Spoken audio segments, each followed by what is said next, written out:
مند لوگ اور صحت مند معاشرہ ہی ترقی کی ضمانت ہے. آپ کتنے صحت مند ہیں؟ آپ کی صحت اور اس سے متعلق تمام سوالات کے جوابات ہر جمعے کی صبح 10 بجے سے 12 بجے سننا مت بھولیے. پروگرام آپ کی صحت صرف hot FM 105 radio network پر.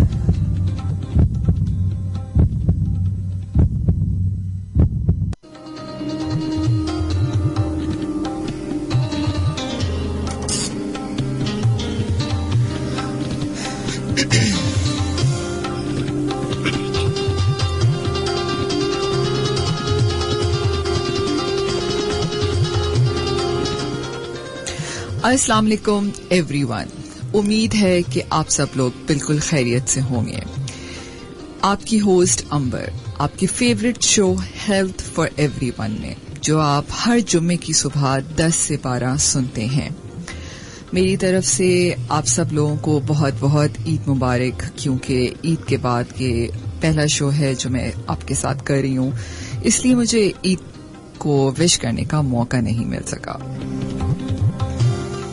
آپ سب لوگ بہت اچھے سے جانتے ہیں کہ میں اپنے اس شو میں مختلف ڈاکٹر حضرات کو مدعو کرتی ہوں اور ان سے ہم آپ کی صحت کے متعلق بہت سارے سوالات کرتے ہیں. آپ بھی اپنی صحت کے متعلق کوئی مجھ سے سوال کرنا چاہیں، ڈاکٹر صاحب سے سوال کرنا چاہیں، آپ ہمیں کال بھی کر سکتے ہیں.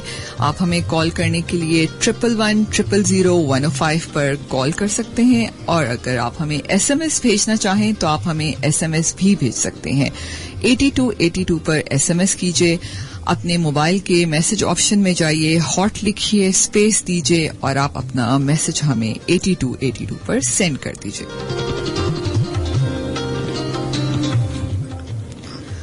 آج کے شو میں ہم بات کریں گے دماغ کے بارے میں.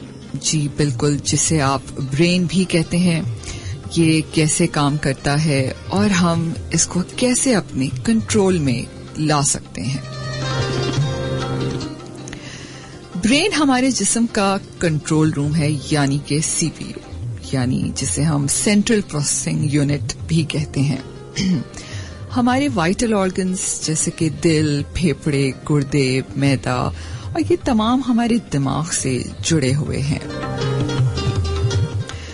ہماری قوت فیصلہ بھی دماغ سے ہی وابستہ ہے. ہمارے جسم کا سارا دار و مدار ہمارے دماغ پر ہی ہے. انسانی دماغ 25 سال کی عمر تک بڑھتا رہتا ہے. دماغ وہ واحد آرگن ہے جسے ہم جتنا استعمال کریں اتنے ہی ہماری صلاحیتوں میں اضافہ ہوتا ہے. سامعین، کبھی آپ نے یہ کوشش کی کہ ہمارا دماغ کیسے کام کرتا ہے؟ در حقیقت ہمارے دماغ کو سوچوں سے آزاد کرنا بہت ہی مشکل کام ہے. سائنسدانوں نے اس دماغ پر بہت حیرت انگیز باتیں انکشاف کی ہیں، اور آج بھی اس انسانی دماغ کے بارے میں بہت سارے راز پوشیدہ ہیں جن کے بارے میں جاننا اب تک ناممکن ہے. ہمارے دماغ کو متواتر خون کی فراوانی کی ضرورت ہوتی ہے، جو کہ دماغ کو آکسیجن اور دوسرے نیوٹرینٹس فراہم کرتے ہیں.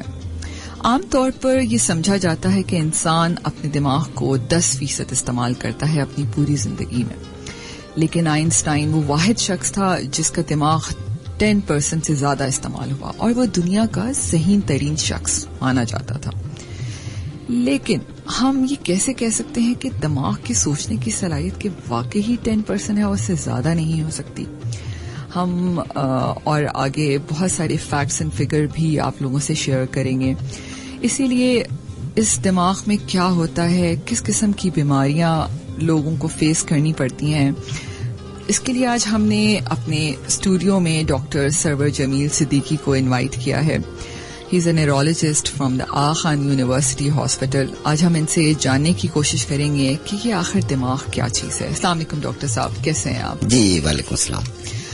ڈاکٹر صاحب تھینک یو سو مچ، آپ ہمارے شو میں آئے ہیلتھ فار ایوری ون، جو کہ ہم ہر جمعے کو 10 سے 12 نشر کرتے ہیں ہاٹ FM 105 کے اسٹوڈیو سے. ڈاکٹر صاحب میں چاہوں گی کہ آپ ہمارے لسنرز کو بتائیے کہ یہ انسانی دماغ ہمارے وائٹل آرگن میں سے ایک اعضاء ہے. ایک آرگن ہے, اس کی اہمیت ہمارے جسم میں کیا ہے اور یہ کس طرح فنکشن کرتا ہے, ایک بیسک سی چیز کی کیا چیز ہے برین؟ دیکھیے دماغ ہمارے, جیسا کہ آپ نے بتایا کہ دماغ ہمارے جسم کا سب سے زیادہ اہم عضو ہے, اور اسی لیے آپ نے یہ بھی دیکھا ہے کہ دماغ کو اللہ تعالیٰ نے ہڈی کے ایک بہت ہی سخت خول میں بند کر کے رکھا ہے تاکہ بیرونی چیزوں سے اس کو کوئی ضرب نہ لگے یا کوئی چوٹ نہ لگے.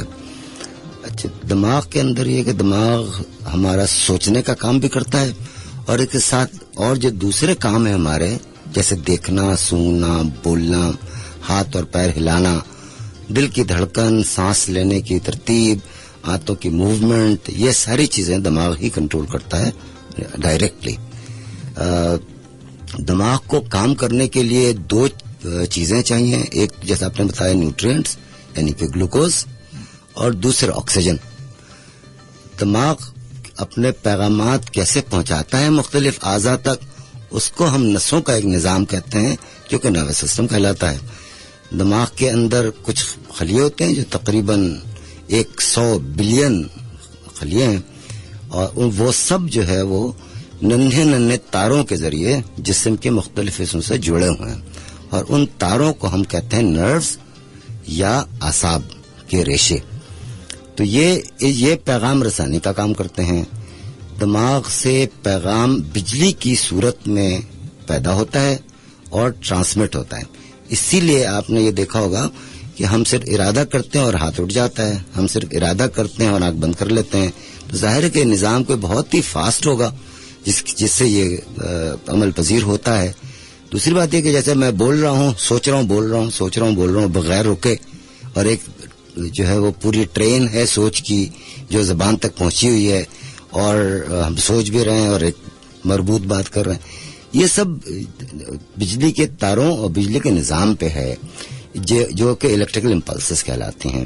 دو طرح کے نظام ہوتے ہیں, ایک تو وہ ہے بجلی کے پیغامات جسم سے دماغ کی طرف جاتے ہیں انفارمیشن دینے کے لیے, دماغ فیصلہ کرتا ہے اس کے نتیجے میں, اور پھر وہ دوسری بجلی کی تاروں کے ذریعے, دوسرے سیٹ آف بجلی کی تاروں کے ذریعے وہ جسم کے دوسرے اعضاء تک پہنچاتا ہے.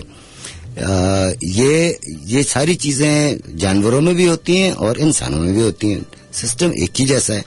لیکن فرق یہ ہے کہ انسان چونکہ اشرف المخلوقات ہے, اس لیے اس کی ایبسٹریکٹ تھنکنگ ہے, اس کا یہ ایک چیز ہے جو کہ باقی جانوروں سے ہمیں مختلف بناتی ہے.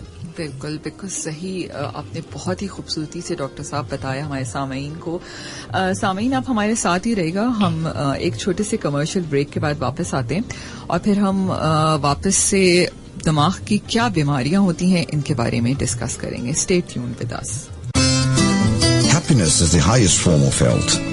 Health is a relationship between you and your body. Stay healthy, stay happy. Health for everyone.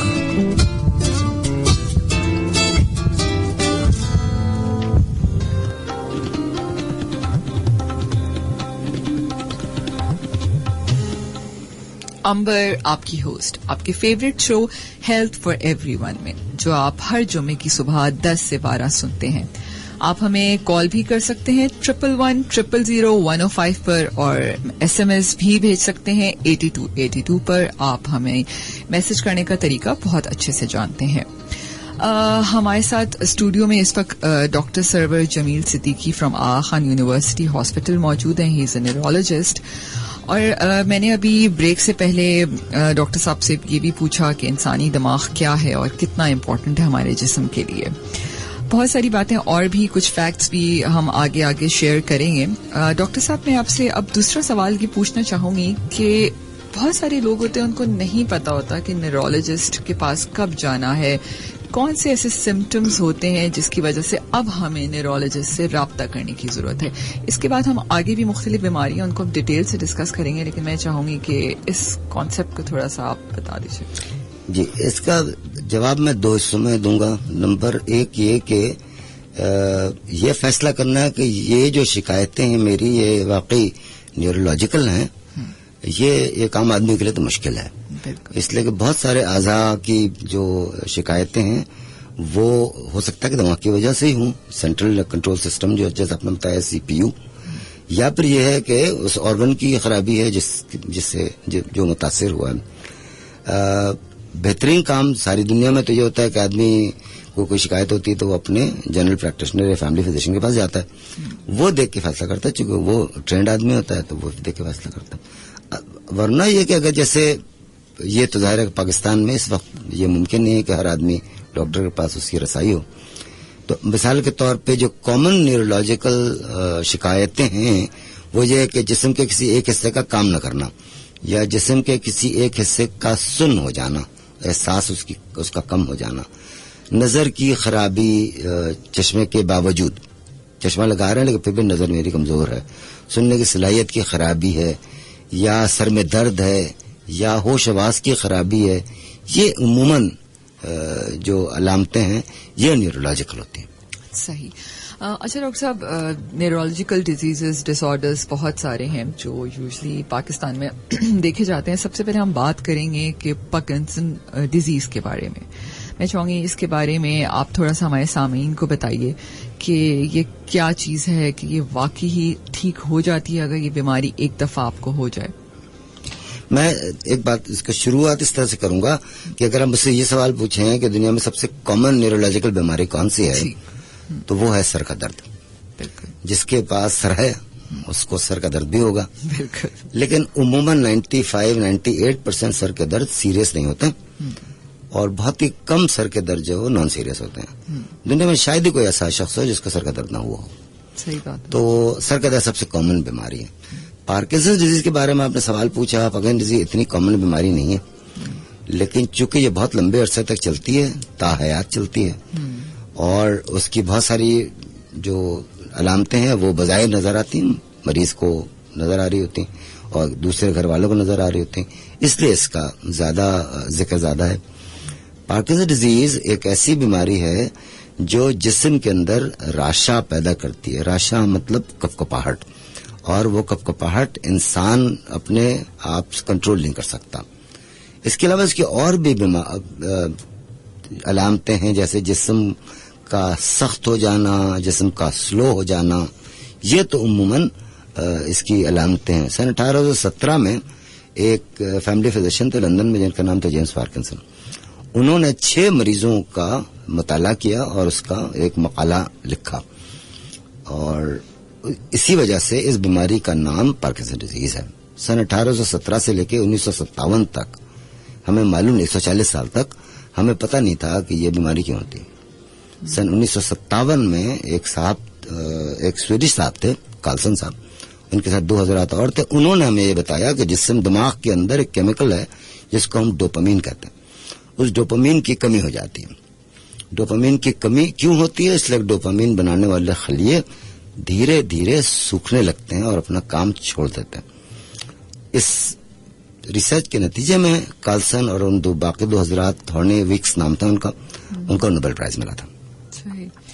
تو ڈاکٹر صاحب یہ ڈیزیز کیا سیم ایسی ہوتی ہے جیسے فالج آپ کو ہو گیا, اسٹروک ہوتا ہے؟ نہیں, فالج بالکل مختلف چیز ہے, پارکنسن ڈیزیز مختلف چیز ہے. فالج تو یہ ہے کہ جسم دماغ کے کسی مخصوص حصے میں فوری طور پہ خون کا دوران رک جائے, یا وہ وہاں خون پہنچانے والی نالی میں لیک ہو جائے یا برسٹ ہو جائے نالی, جس کو ہم برین ہیمریج کہتے ہیں, اور اس کی وجہ سے وہ حصہ کام کرنا چھوڑ دے. یہ فالج ہوتا ہے, اور فالج اچانک ہوتا ہے. 1 سیکنڈ پہلے آدمی بالکل ٹھیک, اور اگلے سیکنڈ اس کا ہاتھ کام نہیں کر رہا, پیر کام نہیں کر رہا, بے ہوش ہو گیا. پارکنسن ڈیزیز ایسا نہیں ہے. پارکنسن ڈیزیز تو مہینوں بلکہ سالوں پتہ نہیں چلتا کہ کیا ہوا. تو یہ بہت دھیرے دھیرے بننے والی بیماری ہے جس کو ہم کرونک ڈیزیز کہتے ہیں, ڈیجنریٹو ڈیزیز. اسٹروک اچانک ہونے والی بیماری ہے. اور اگر یہ بیماری ایک دفعہ ہو جائے تو اس وقت پھر ہمیں کیا کرنا چاہیے اور کیا نہیں؟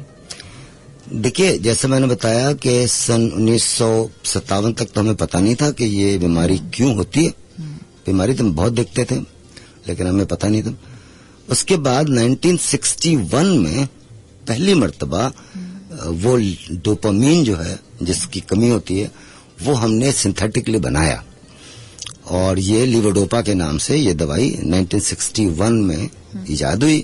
1967 میں یہ پہلی دفعہ برطانیہ میں ایک جرمن کمپنی MSD, اس نے اس کو مارکیٹ کیا 1967 میں. تو یہ وہ پہلا علاج تھا جو کہ اس کا دریافت ہوا. اور ابھی ہم 2020 میں بیٹھے ہیں, ابھی تک اس سے بہتر دوائی بنی نہیں ہے. صحیح. تو گولڈ سٹینڈرڈ علاج اس کا ڈوپامین ہی ہے, یعنی لیوڈوپا ہے. لیکن ہر آدمی کو لیوڈوپا کی ضرورت نہیں ہوتی. اس کے بعد اور بہت ساری دوائیاں آئی ہیں. شروع کے دنوں میں ہم کچھ اور دوائی استعمال کرتے ہیں, اور لیوڈوپا کو استعمال اس وقت کرتے ہیں جب اس کی واقعی ضرورت ہوتی ہے. صحیح. اچھا ڈاکٹر صاحب, اس سے پہلے آپ نے کہا کہ ایک کامن سر کی جو نیورولوجیکل ڈس آرڈرز ہیں اس میں سر کا درد بہت عام ہے, اور بہت سارے لوگوں کو زیادہ تر یہ بھی دیکھا گیا ہے جسے ہم مائیگرین یا آدھے سر کا درد بھی کہتے ہیں. تو میں چاہوں گی کچھ ہمارے سامعین کو بتائیے کہ یہ مائیگرین کیا ہوتا ہے, اس کی کیا وجوہات ہوتی ہیں؟ جی, مائیگرین دو سر کے درد جو ہے سب سے کامن ہوتے ہیں. اگر آپ 100 مریضوں کو دیکھیں سر کا درد, جن کو سر کا درد ہو جو کو پرانا ہو, بار بار آنے والا ہو, یا 3 ہفتے 4 ہفتے سے زیادہ لمبے عرصے سے ہو, تو یا تو مائیگرین ہوگا وہ, یا ٹینشن ٹائپ ہیڈیک ہوگا. ٹینشن ٹائپ ہیڈیک یہ نہیں کہ ٹینشن کی وجہ سے مجھے کوئی اسٹریس ہے تو سر میں درد ہو. ٹینشن ٹائپ ہیڈیک جس سے سر کے اوپر جو پٹے ہوتے ہیں ان کی سختی کی وجہ سے ہوتا. مائیگرین کی بات آپ کر رہی ہیں, تو مائیگرین ایکچولی خون کی نالیوں کے سکڑنے اور پھولنے کی وجہ سے ہوتا ہے. ایگزیکٹلی کیوں ہوتا ہے یہ تو ہمیں نہیں معلوم. بہت ساری تھیوریز ہیں جس کی تفصیل میں جانا اس وقت موقع نہیں ہے. ڈاکٹر صاحب, میں نے اسے سنا کہ لوگ کہتے ہیں کہ ہم نے یہ کھایا تو اس کی وجہ سے ہمیں مائیگرین ہو گیا. بہت سارے لوگوں کو فوڈ کی وجہ سے ہوتا ہے, بہت سارے لوگ کہتے ہیں دھوپ میں جانے کی وجہ سے ہو گیا, نیند پوری ہونے سے نہیں ہوا. جی, اس میں دو باتیں میں کہنا چاہتا ہوں.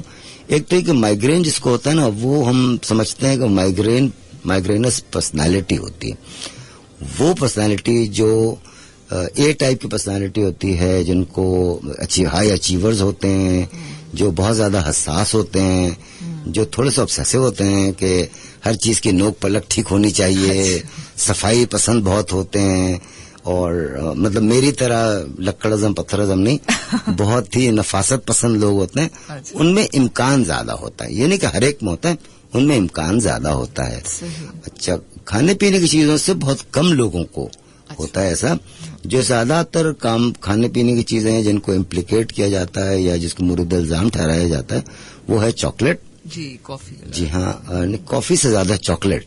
اور ٹائرمین ایک پروٹین ہے, جن کھانوں میں ٹائرمین ہوتا ہے ان سے ہوتا ہے. ایک پرانے زمانے میں آپ کو یاد ہوگا ایک چائنیز سالٹ ہوتا ہے جس کو ہم ڈائی سوڈیم کروموگلائکیٹ کہتے ہیں. جی ہاں, اجینو موٹو, اس سے بہت سارے لوگوں کو ہوتا ہے, اس لیے وہ اب استعمال نہیں ہوتا, آپ کو پتا ہے. تو کچھ لوگوں کو کچھ خاص قسم کے نٹس کھانے سے ہوتا ہے جس میں ٹائرمین ہوتا ہے, جیسے اخروٹ اور بادام اور کاجو وغیرہ وغیرہ. لیکن ہر ایک کو نہیں ہوتا, اور تھوڑے دنوں میں انسان کو پتہ چل جاتا ہے کہ فلاں چیز ہمیشہ کھاتی ہوں یا کھاتا ہوں تو مجھے سر میں درد ہوتا ہے, تو اس کو خود ہی اوائڈ کرتا ہے. تو اگر کسی کو ان کھانے کی چیزوں سے ہر دفعہ مائیگرین کا درد نہ ہو تو ان کو خامخواہ میں احتیاط کرنے کی ضرورت نہیں ہے. اسی کو احتیاط کرنی چاہیے جو every time it takes these nuts اور چاکلیٹس, اور یہ جس کو وہی اس کو اگر اوائڈ کرے تو اس کو فائدہ ہوگا. صحیح بات ہے, جیسے کہ مجھے کافی پینے سے ہوتا ہے. اچھا, ہاں بالکل.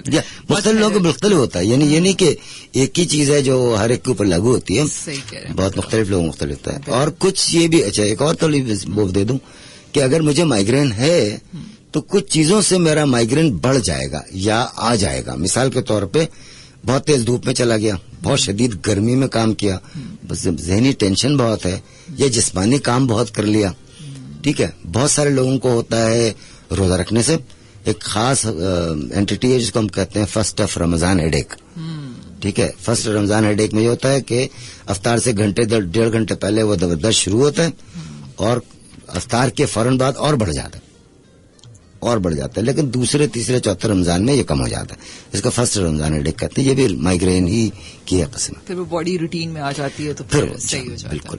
بالکل صحیح کہا. سامعین, آپ ہم سے کوئی بھی سوال کرنا چاہیں, ڈاکٹر صاحب سے کوئی بھی اپنے دماغی مسئلوں کے حوالے سے سوال کرنا چاہیں, یقیناً میں ان دماغی مسئلوں کی بات بالکل نہیں کر رہی ہوں جس میں آپ کا دماغ خراب ہو جاتا ہے. یوزلی ڈاکٹر صاحب آپ نے سنا ہوگا لوگ کہتے ہیں کہ آپ پریشان مت کرو, آج میرا دماغ خراب ہے, اور اس کا تو دماغ خراب ہے بالکل. یہ لوگ ایسے کیوں بولتے ہیں ڈاکٹر؟ مطلب کیا واقعی اچھا اور برا دماغ ہوتا ہے؟ یہ نہیں, یہ تو مزاج, ایکچولی یہ مزاج کا ذکر ہے, یہ اس کا تعلق نہیں. لیکن ایک بات اور, میں اپنا اچھا موقع دیا مجھے, دو الگ الگ شعبے ہیں. ایک ہے سائیکیٹری, نفسیاتی امراض کی کا شعبہ, اور ایک نیورولوجی جو دماغی امراض کا شعبہ.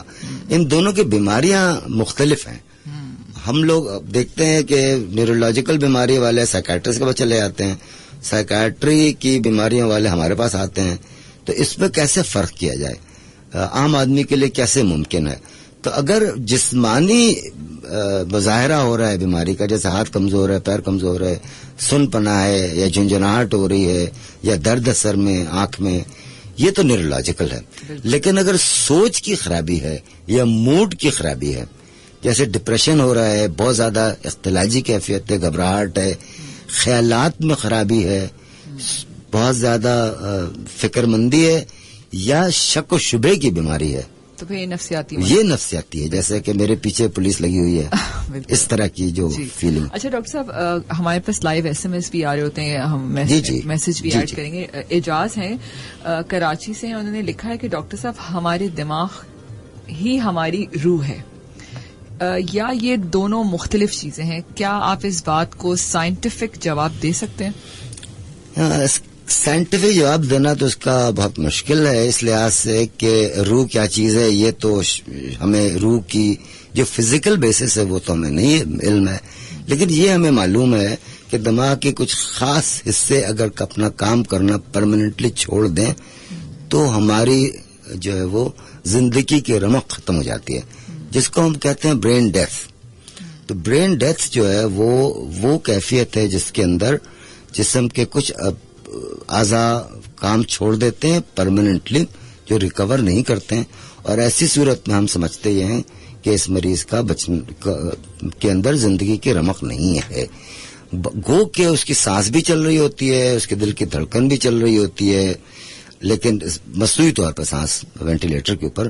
لیکن ہمیں پتا ہے کہ وینٹیلیٹر کو بند کر دیں گے تو سانس کی 1 منٹ میں رک جائے گی. تو اس کو ہم برین ڈیتھ کہتے ہیں. ٹھیک ہے, بظاہر دل کی دھڑکن چل رہی ہوتی ہے. بالکل صحیح کہا ڈاکٹر صاحب. سامعین, ایک چھوٹی سی کمرشل بریک ہے, اس کے بعد دوبارہ واپس آتے ہیں. اسٹے ٹیون ود اس.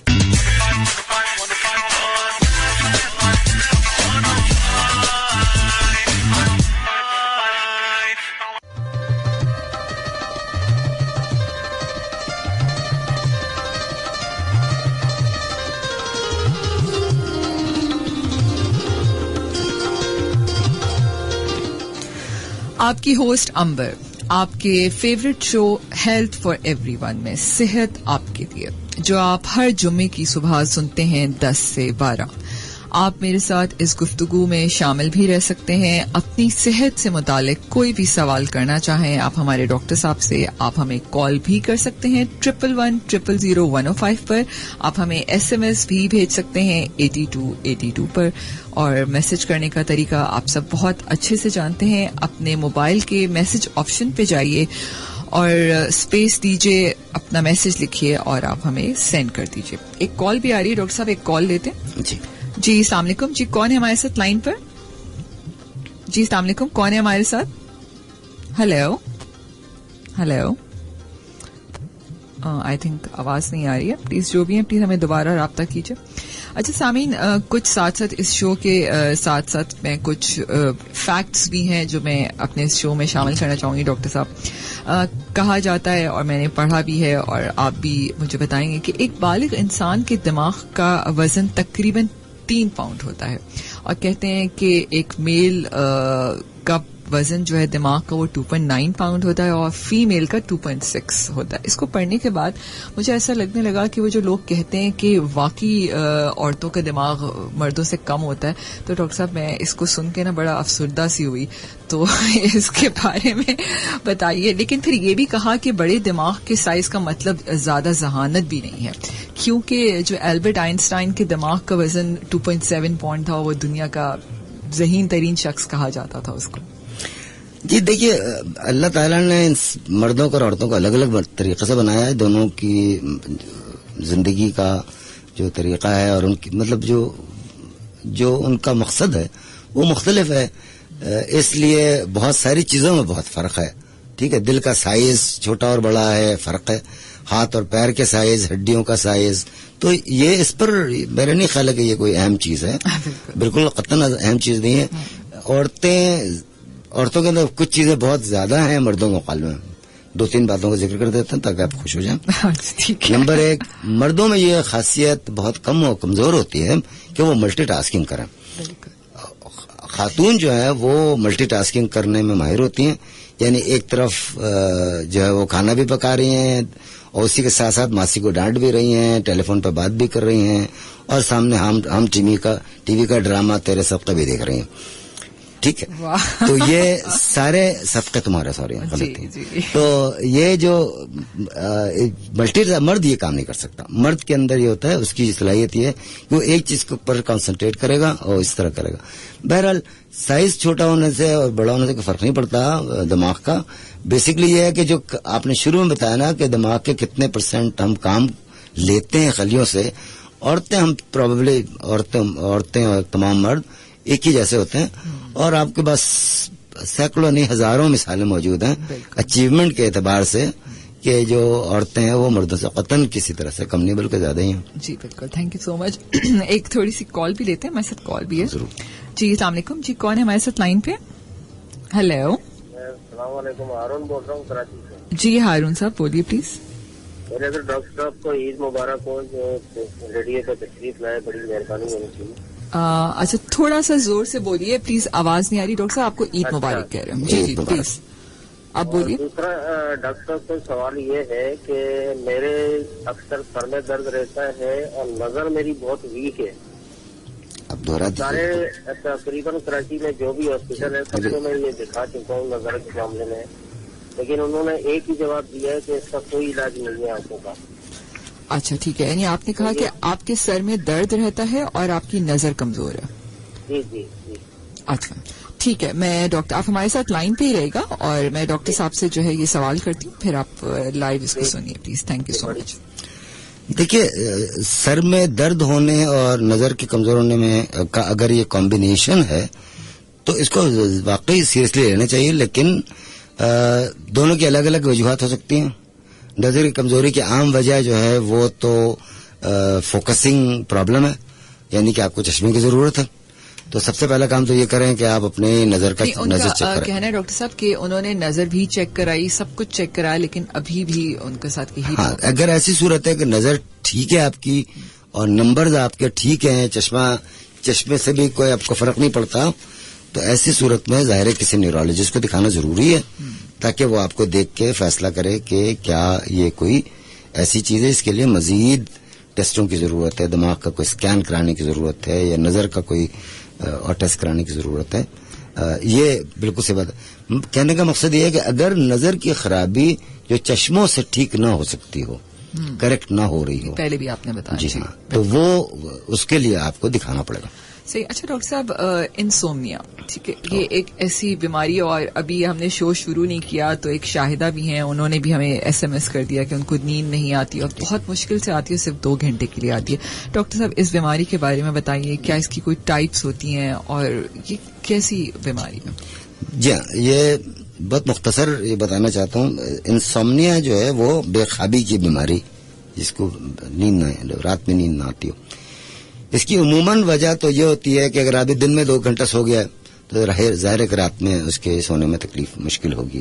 دوسری بات یہ ہے کہ اگر رات کے اندر آپ نے ٹیلی ویژن دیکھ رہے ہیں رات میں 2 بجے رات تک, تو ظاہر بات ہے کہ آپ نیند کو خود ہی بگا رہے ہیں.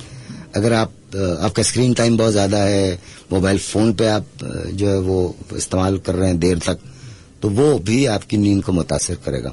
اگر آپ کو کوئی نفسیاتی دباؤ کا شکار ہیں, خاص طور پر ڈپریشن یا اینگزائٹی یا بہت زیادہ اختلاجی کیفیت, تو یہ بھی نیند کو خراب کرتی ہے. تو یہ دونوں باتیں ہیں. عام طور پر نیند کی خرابی نیورولوجیکل وجہ سے نہیں ہوتی ہے, یہ عام طور پہ نفسیاتی دباؤ یا سوچ کی وجہ سے ہوتی ہے. بہت کم لوگوں کے اندر ایسا ہوتا ہے, مطلب لاکھوں میں 1 کو ہوگا جس میں دماغ کی کسی فزیکل خرابی کی وجہ سے نیند خراب ہوتی ہو. تو ایسی صورت میں نیورولوجسٹ کو بھی دکھا سکتے ہیں آپ, سائیکیاٹرسٹ کو بھی دکھا سکتے ہیں, اور یہ لیکن زیادہ تر جو اس کو بہتر کرنے کا طریقہ ہے وہ یہ کہ آپ رات میں وقت پہ سوئیں. 7 سے 8 گھنٹے کی نیند ہمارے لیے بہت ضروری ہے رات کی, اور وہ بھی لگاتار. یہ نہیں کہ 4 گھنٹے دن میں سو گئے 3 گھنٹے رات میں سو گئے, حساب برابر کیا. حساب برابر نہیں کرنا. 7 گھنٹے آپ کو رات میں لگاتار سونا ہے, اور اس کے لیے آپ کو اپنے موبائل فون کو بند کرنا پڑے گا, آپ کو ٹیلی ویژن نہیں دیکھنا ہوگا, تاکہ آپ کی, اس لیے کہ اگر آپ کی رات کی نیند پوری نہیں ہو نا تو اگلے دن آپ کا اگلا دن پورا خراب گزرے گا. اور یہ ایک عادت بن جاتی ہے, تو اس میں چڑچڑاپن اور غصہ اور موڈ کی خرابی, کارکردگی متاثر ہوتی ہے. جو کام آپ کرتے ہیں وہ آپ اس ٹھیک نہیں کر پاتے, جس کی وجہ سے آپ کو خود کوفت ہوتی ہے, خود آپ ڈپریس ہوتے ہیں کہ بھئی وہ میں صلاحیت مجھ میں اتنی ہے, میں کام نہیں کر پا رہی ہوں, یہ کر پا رہا ہوں. تو ایسی صورت میں یہ چیز اور ملٹی پلائی ہوتی ہے. صحیح. اچھا ڈاکٹر صاحب, سم ٹائم ایسا بھی ہوتا ہے کہ آپ سو جاتے ہیں لیکن آپ کا برین نہیں سوتا, آپ کا دماغ سوتا نہیں. آپ کو فیل ہوتا ہے کہ واقعی میں آپ کی آنکھیں نیند سے بند ہیں, لیکن آپ کا دماغ وہ کنٹینیوس چل رہا ہے, ایک ریل کی طرح, ایک فلم کی طرح چل رہا ہے. جی ہاں, یہ بھی ایک انسومنیا کی ہی قسم ہے. اس میں یہ کہ دماغ پوری طرح سے ریلیکس نہیں ہوا ہے, تو ایسی صورت میں بھی مالج سے مشورہ کرنا چاہیے. یہ عام طور پہ نفسیاتی دباؤ, اینگزائٹی اسٹیٹ یا ڈپریشن میں ہوتا ہے. اچھا, صحیح ہے. اچھا ڈاکٹر صاحب, کچھ اور SMS ہے وہ بھی اپنے شو میں شامل کرتے ہیں. افضال خان ہے کراچی سے, ان کا سوال ہے کہ کیا 8 سے 10 سال کے بچوں کو بھی سر میں درد ہو سکتا ہے؟ جی ہاں, بالکل ہو سکتا ہے, اور مائیگرین اس میں سب سے زیادہ کامن چیز ہوتی ہے, جو کہ چھوٹے بچوں میں بھی ہوتی ہے. اور اس کے لیے بہتر تو یہ ہے کہ جو بچوں کے نیورولوجسٹ ہوتے ہیں ان کو دکھانا چاہیے, اس لیے کہ ان کا زیادہ تجربہ اور زیادہ وہ مریض دیکھ چکے ہوتے ہیں, تو ان کو دکھانا ضروری ہے. لیکن یہ ہے, بالکل صحیح بات ہے, مائیگرین بھی ان لوگوں میں ہوتا ہے سب سے کامن, اور ان کامنلی کبھی کبھی ٹینشن ٹائپ ہیڈ ایک بھی ہوتا ہے ان میں. بچوں کے اوپر بھی ہم مختلف قسم کے سٹریسز ڈالتے ہیں, پڑھائی کا ہے اور ماں باپ کے ڈفرینٹ پریشرز ہوتے ہیں, تو میں بھی لیکن بچوں کے سر کے درد کو سیریسلی لینا چاہیے, دکھانا چاہیے. بالکل. اچھا ڈاکٹر صاحب, ایک اور SMS شامل کرتے ہیں. خیر یہ سوال اس سے تھوڑا الگ ہی ہے کہ ہمیں ناک کی ہڈی بڑی ہوئی ہے, تو اس کا کوئی علاج بتائیے, اور میرے جسم میں بہت ویکنیس رہتی ہے. خیر یہ 2 الگ الگ باتیں ہیں. اور جی میں یہ بتائیے, یہ جو عام طور پہ تاثر ہوتا ہے نا کہ سائنس کی وجہ سے یا ناک کی ہڈی ٹیڑھی ہونے کی وجہ سے میرے سر میں درد ہے یا فیس میں درد ہے, یہ بہت عام یہ درست خیال نہیں ہے. بہت کم لوگوں میں ایسا ہوتا ہوگا. عام طور پہ سانس کی تکلیف یا ناک بند رہنا یہ اس کی عام علامتیں ہیں. اس کی کوئی اور وجہ ڈھونڈنی چاہیے. اگر ایسی صورت میں سر کا درد ہو, ناک کی ہڈی اگر ٹیڑھی ہے اور اس سے آپ کو کوئی تکلیف نہیں ہو رہی ہے, سانس میں کوئی دقت نہیں ہے, قطعاً پریشان ہونے کی ضرورت نہیں ہے. تسلی نہ ہو تو کسی ناک کان گلے کے ماہر ڈاکٹر کو دکھا لیجئے, وہ آپ کو تسلی کرا دے گا. جی شعیب, آئی ہوپ آپ نے یہ جواب سن لیا ہوگا ڈاکٹر صاحب کا. اور سامعین آپ ہمیں کال بھی کر سکتے ہیں 1110000105 پر. اچھا ڈاکٹر صاحب, اب بات کرتے ہیں الزائمر کی. جی یہ بہت کامن بیماری ہے جو ایک ایج کے ساتھ لوگوں کے اندر دیکھی جاتی ہے. میں چاہوں گی کہ اس میں کیا ہوتا ہے, ذرا آپ اس کے بارے میں تھوڑا سا سامعین کو بتائیے پلیز. جی, ایک بیماریوں کا گروپ ہے جس کو ہم کہتے ہیں ڈیمینشیا. ڈیمینشیا کا مطلب یہ ہوا کہ وہ صورتحال جس میں انسان کی ذہنی صلاحیت دھیرے دھیرے متاثر ہوتی جا رہی ہے. اور ذہنی صلاحیت سے مراد یادداشت, پہچان اور ایگزیکٹو فنکشن. اب ایگزیکٹو فنکشن کس کو کہتے ہیں یہ میں آپ کو بتا دوں. مثال کے طور پہ اگر مجھے بینک جانا ہے تو مجھے معلوم ہونا چاہیے کہ میرا پن نمبر کیا ہے, تاکہ میں ATM سے پیسے نکال سکوں. یا مجھے چیک بک لے جانا ہوتا ہے, چیک بک میں سائن کیسے کرتا ہوں اور کہاں پہ سائن کرنا چاہیے, اور بینک میرا کہاں پہ ہے. یا جیسے میں ابھی یہاں بیٹھا ہوں اسٹوڈیو میں, مجھے جب واپس گھر جانا ہوگا تو مجھے معلوم ہے کہ بینک لفٹ کا دروازہ یہ ہے, دبانے سے یہ دروازہ کھلے گا, اور پھر مجھے B1 پہ جانا ہے, میری گاڑی کہاں کھڑی ہے اور کس راستے سے جانا ہے. یہ ایگزیکٹو فنکشنز ہیں, یعنی ڈیسیژن میکنگ, رائٹ. تو یہ بھی متاثر ہوتی ہے. صرف یادداشت کی خرابی ڈیمینشیا نہیں ہے, یادداشت کی خرابی تو ہو سکتا ہے صرف میں اسٹریس میں ہوں تو مجھے بہت ساری باتیں، جیسے کہ یہ بہت عام بات ہے، ٹیلی فون نمبر بھول جاتے ہیں، نام بھول جاتے ہیں، اور ورک پریشرز ہوتے ہیں تبھی ہم چیزیں بھول جاتے ہیں، کسی کا نام بھول گئے، کسی کا چہرہ بھول گئے، سوری یار وہ یاد نہیں نام. تو یہ الزائمر ڈیزیز یا ڈیمنشیا کی نشانی نہیں ہے. کوئی پرٹیکولر ایج ہوتی ہے جس پہ زیادہ افیکٹ ہوتا ہے اس کا؟ عام طور پہ یہ بیماری تو 45-50 سال کے بعد ہوتی ہے نمودار، اور 8 سال 7 سال کے بچے کو نہیں ہوتی ہے. تو یہ اس کا تعلق بالکل ایج سے ہے، اور 90 سال کے آدمی کو ہوتی ہے. تو یہ جو چیزیں ہیں جس میں سب سے پہلے یادداشت کی خرابی اور پہچان اور ایگزیکٹو فنکشن کی خرابی، اور وہ اتنی ہو کہ روزمرہ کی زندگی متاثر ہو رہی ہو، تب ہم ڈیمنشیا اس کو کہتے ہیں. الزائمرز ڈیزیز اس کی سب سے زیادہ کامن وجہ ہے. لوئی الزائمر صاحب تھے جن کے نام پہ یہ بیماری کا وہ ہوا ہے، اور یہ بدقسمتی سے ناقابل علاج بیماری ہے ابھی تک. کچھ اس کی دوائیاں ایسی ہیں جن کے بارے میں کلیم کیا جاتا ہے کہ یہ بیماری کی بڑھنے کی رفتار کو سلو کر دیتا ہے، لیکن یہ کہ یہ ریورس کر دے، اس کو واپس لے آئے نارمل حالات میں، یہ ابھی ممکن نہیں ہے. لیکن وہ سب یوزلی ایسے پیشنٹس میں دیکھا گیا ہے کہ ان کو پرانی باتیں سب یاد رہتی ہیں، وہ نہیں بھولتے ہیں. بالکل صحیح کہہ رہی ہیں آپ. یہ ہماری جو یادداشت کا میکنزم ہے وہ یہ ہے کہ اگر آپ مجھے تھوڑا سا وقت دیں. جی پلیز. کہ یادداشت کا میکنزم یہ ہے کہ جب سے کمپیوٹر آیا تب سے ہماری سمجھ زیادہ بڑھ گئی ہے کہ ہم لاکھوں چیزوں کو سے ہمارا ایکسپوجر ہوتا ہے روزانہ، اور وہ لاکھوں چیزیں جو ہے وہ ہمارے دماغ کے اندر جا کے رجسٹر ہوتی ہیں. اس کے بعد اس کی فائل بنتی ہے، اور وہ فائل ایک جگہ کہیں رکھی جاتی ہے. وہ چیزیں جو ہم بار بار یاد کرتے ہیں یا ریٹریو کرتے ہیں وہ اس کی پرماننٹ فائل بن جاتی ہے، اور وہ پرماننٹ فائل کہیں جا کے اسٹور ہوتی ہے. اسی لیے جیسے کہ رٹے والی جو کیفیت ہے نا کہ ہم رٹ لیں، ٹھیک ہے، یا یاد کر لیں، تو جتنا زیادہ یاد کریں گے اتنا زیادہ وہ پرماننٹ فائل بن چکی ہوگی، تو وہ ریٹریول آسان ہوگا. اگر ہم اس کو یاد نہیں کریں، جیسے کہ کوئی دوست ملا مجھے 19 سال بعد، ہو سکتا ہے اس کی یاد وہ فائل تو موجود ہے لیکن ہمیں پتہ ہے ہمیں اس کا شاید نام یاد نہ ہو. تو یہ ریسنٹ میموری متاثر ہوتی ہے ڈیمنشیا میں.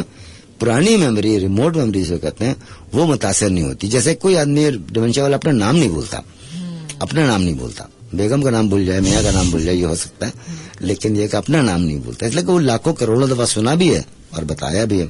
تو یہ ریپیٹیشن والی بات ہے کہ جو جتنی ریپیٹ ہوتی ہے وہ ہماری مشکل سے. بالکل. سامعین، ایک چھوٹا سا کمرشل بریک ہے، واپس ہم اس کمرشل بریک کے بعد آتے ہیں. اسٹے ٹیونڈ ود اس.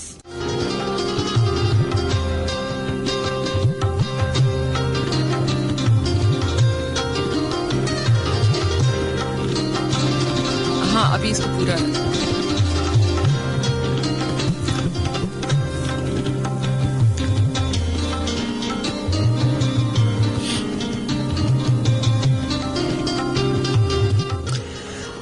امبر آپ کی ہوسٹ آپ کے favourite show health for every one میں، جو آپ ہر جمعے کی صبح 10 سے 12 سنتے ہیں. اس پروگرام میں ہم مختلف ڈاکٹرز حضرات کو اپنے شو میں مدعو کرتے ہیں اور آپ کی صحت سے متعلق ان سے سوال جواب کرتے ہیں. آپ بھی اس شو میں، اس گفتگو میں شامل رہ سکتے ہیں اور اپنی صحت سے ریلیٹڈ کوئی بھی سوال کرنا چاہیں آپ ہمیں کال بھی کر سکتے ہیں 1110000105 پر. SMS بھی کر سکتے ہیں 8282 پر. SMS کرنے کا طریقہ آپ سب لوگ بہت اچھے سے جانتے ہیں. آج ہم بات کر رہے ہیں دماغ کے بارے میں، یعنی برین کے بارے میں. یہ وہ واحد مشین ہے سامعین جو کہ کبھی ریسٹ نہیں کرتی، چاہے انسان سو بھی رہا ہو، جتنا بھی آرام بھی نہ کر رہا ہو، لیکن یہ ہمیشہ چلتی رہتی ہے اور ریسٹ نہیں کرتی ہے. آج بھی ہم برین کی ایکچوئل پاور کو نہیں جان سکے، اور یہ اللہ تعالیٰ کی ایسی ایجاد ہے جس میں ہزاروں راز پوشیدہ ہیں. آپ نے سنا ہوگا کہ لوگ کہتے ہیں کہ یار اس کے اندر، اس کے دماغ میں کیا چل رہا ہے آپ نہیں جان سکتے. واقعی یہ صرف ہمارے رب العالمین ہی ہے جو کہ ہمارے دماغ کی کنڈیشنز کو جان سکتا ہے. لیکن ظاہر ہے ڈاکٹرز اور سائنٹسٹ بہت ساری ایسی کوششیں کی انہوں نے، کیونکہ دماغ کی مختلف بیماریاں ہیں جن کو انہوں نے جاننے کی کوشش کی. آج ہمارے ساتھ اسٹوڈیو میں doctor Sarwar Jamil Siddiqui, he is a neurologist from Aga Khan university Hospital, ہمارے ساتھ اسٹوڈیو میں موجود ہیں. اور ہم بات کر رہے تھے ڈاکٹر صاحب الزائمر کے بارے میں. جی تو پلیز تھوڑا سا ہم اس پہ کنٹینیو کرتے ہیں دوبارہ سے. دیکھیے دھیرے دھیرے انسان کی صلاحیت متاثر ہوتی ہے ایسے مریض کی، اور اس میں یادداشت کی خرابی اور بیہیویئر کی خرابی، ٹھیک ہے. اس لیے کہ چیزیں یاد نہیں آ رہی ہوتی ہیں تو آدمی کو غصہ بھی آ رہا ہوتا ہے. اچھا، یہ ادراک بھی نہیں ہوتا کہ میری صلاحیت خراب ہوئی ہے. وہ یہ سمجھتا ہے کہ میں بالکل ٹھیک ہوں اور باقی دنیا ساری خراب ہے. وہ مجھے کیوں بار بار بتاتے ہیں یا مجھے کیوں ٹوکتے ہیں. تو ایسی صورت میں جو اہم چیز ہے وہ یہ ہے کہ گھر والوں کو اس بات کا ادراک ہونا چاہیے کہ یہ شخص بیمار ہے. یہ ایک ہی چیز کو 18 دفعہ پوچھتا ہے، یہ واقعی اس کو یاد نہیں ہے، اسی لیے پوچھتا ہے. ایگزیکٹو فنکشن خراب ہونے کی وجہ سے آدمی کا اپنا سیلف کیئر، جس کو کہتے ہیں کہ اپنی صفائی ستھرائی کا خیال رکھنا، وقت پہ کھانا مانگنا یا کھانا ٹھیک ہے، اور گفتگو کے دوران نارمل رسپانسز، یہ جو ہے وہ آہستہ آہستہ لوز ہوتا ہے.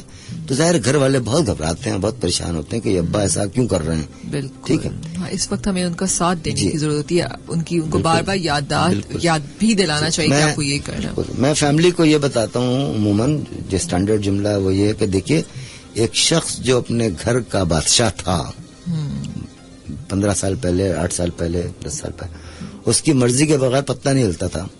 اب وہ مجبور ہے کہ وہ پہچان نہیں رہا ہے، کیا بات کرنی ہے وہ بتا نہیں پا رہا ہے. تو اس کی کیا مطلب بیچارگی کی کیا کیفیت ہوگی. خوش قسمتی سے مریض کو خود اس بات کا ادراک نہیں ہوتا، ورنہ تو اور زیادہ پریشانی کی بات ہوتی. تو گھر والوں کو اور کمپیشنیٹ ہونا چاہیے، گھر والوں کو سمجھنا چاہیے. اور ایسے میں گھر والوں میں کاؤنسلنگ بھی کرتے ہیں، اور گھر والوں کو جس کو ہم کہتے ہیں کیئرر جو ہے، ڈیمینشیا کے پیشنٹ کا کیئرر، اس کو بھی ضرورت ہوتی ہے ہیلپ کی. اور یہ بات بھی سوچنی چاہیے، بیٹی ہو چاہے بیٹا ہو جو ان کو کیئر کر رہا ہے، عام طور پر ہمارے معاشرے میں یہ ہوتا ہے، اس کو بھی بریک چاہیے ہوتا ہے. ایسا نہیں ہو سکتا کہ میں 365 ڈیز ایئر اپنی اماں یا اپنے ابا کی جو ہے دیکھ بھال کرتا رہوں اور مجھے کوئی بریک نہ ملے.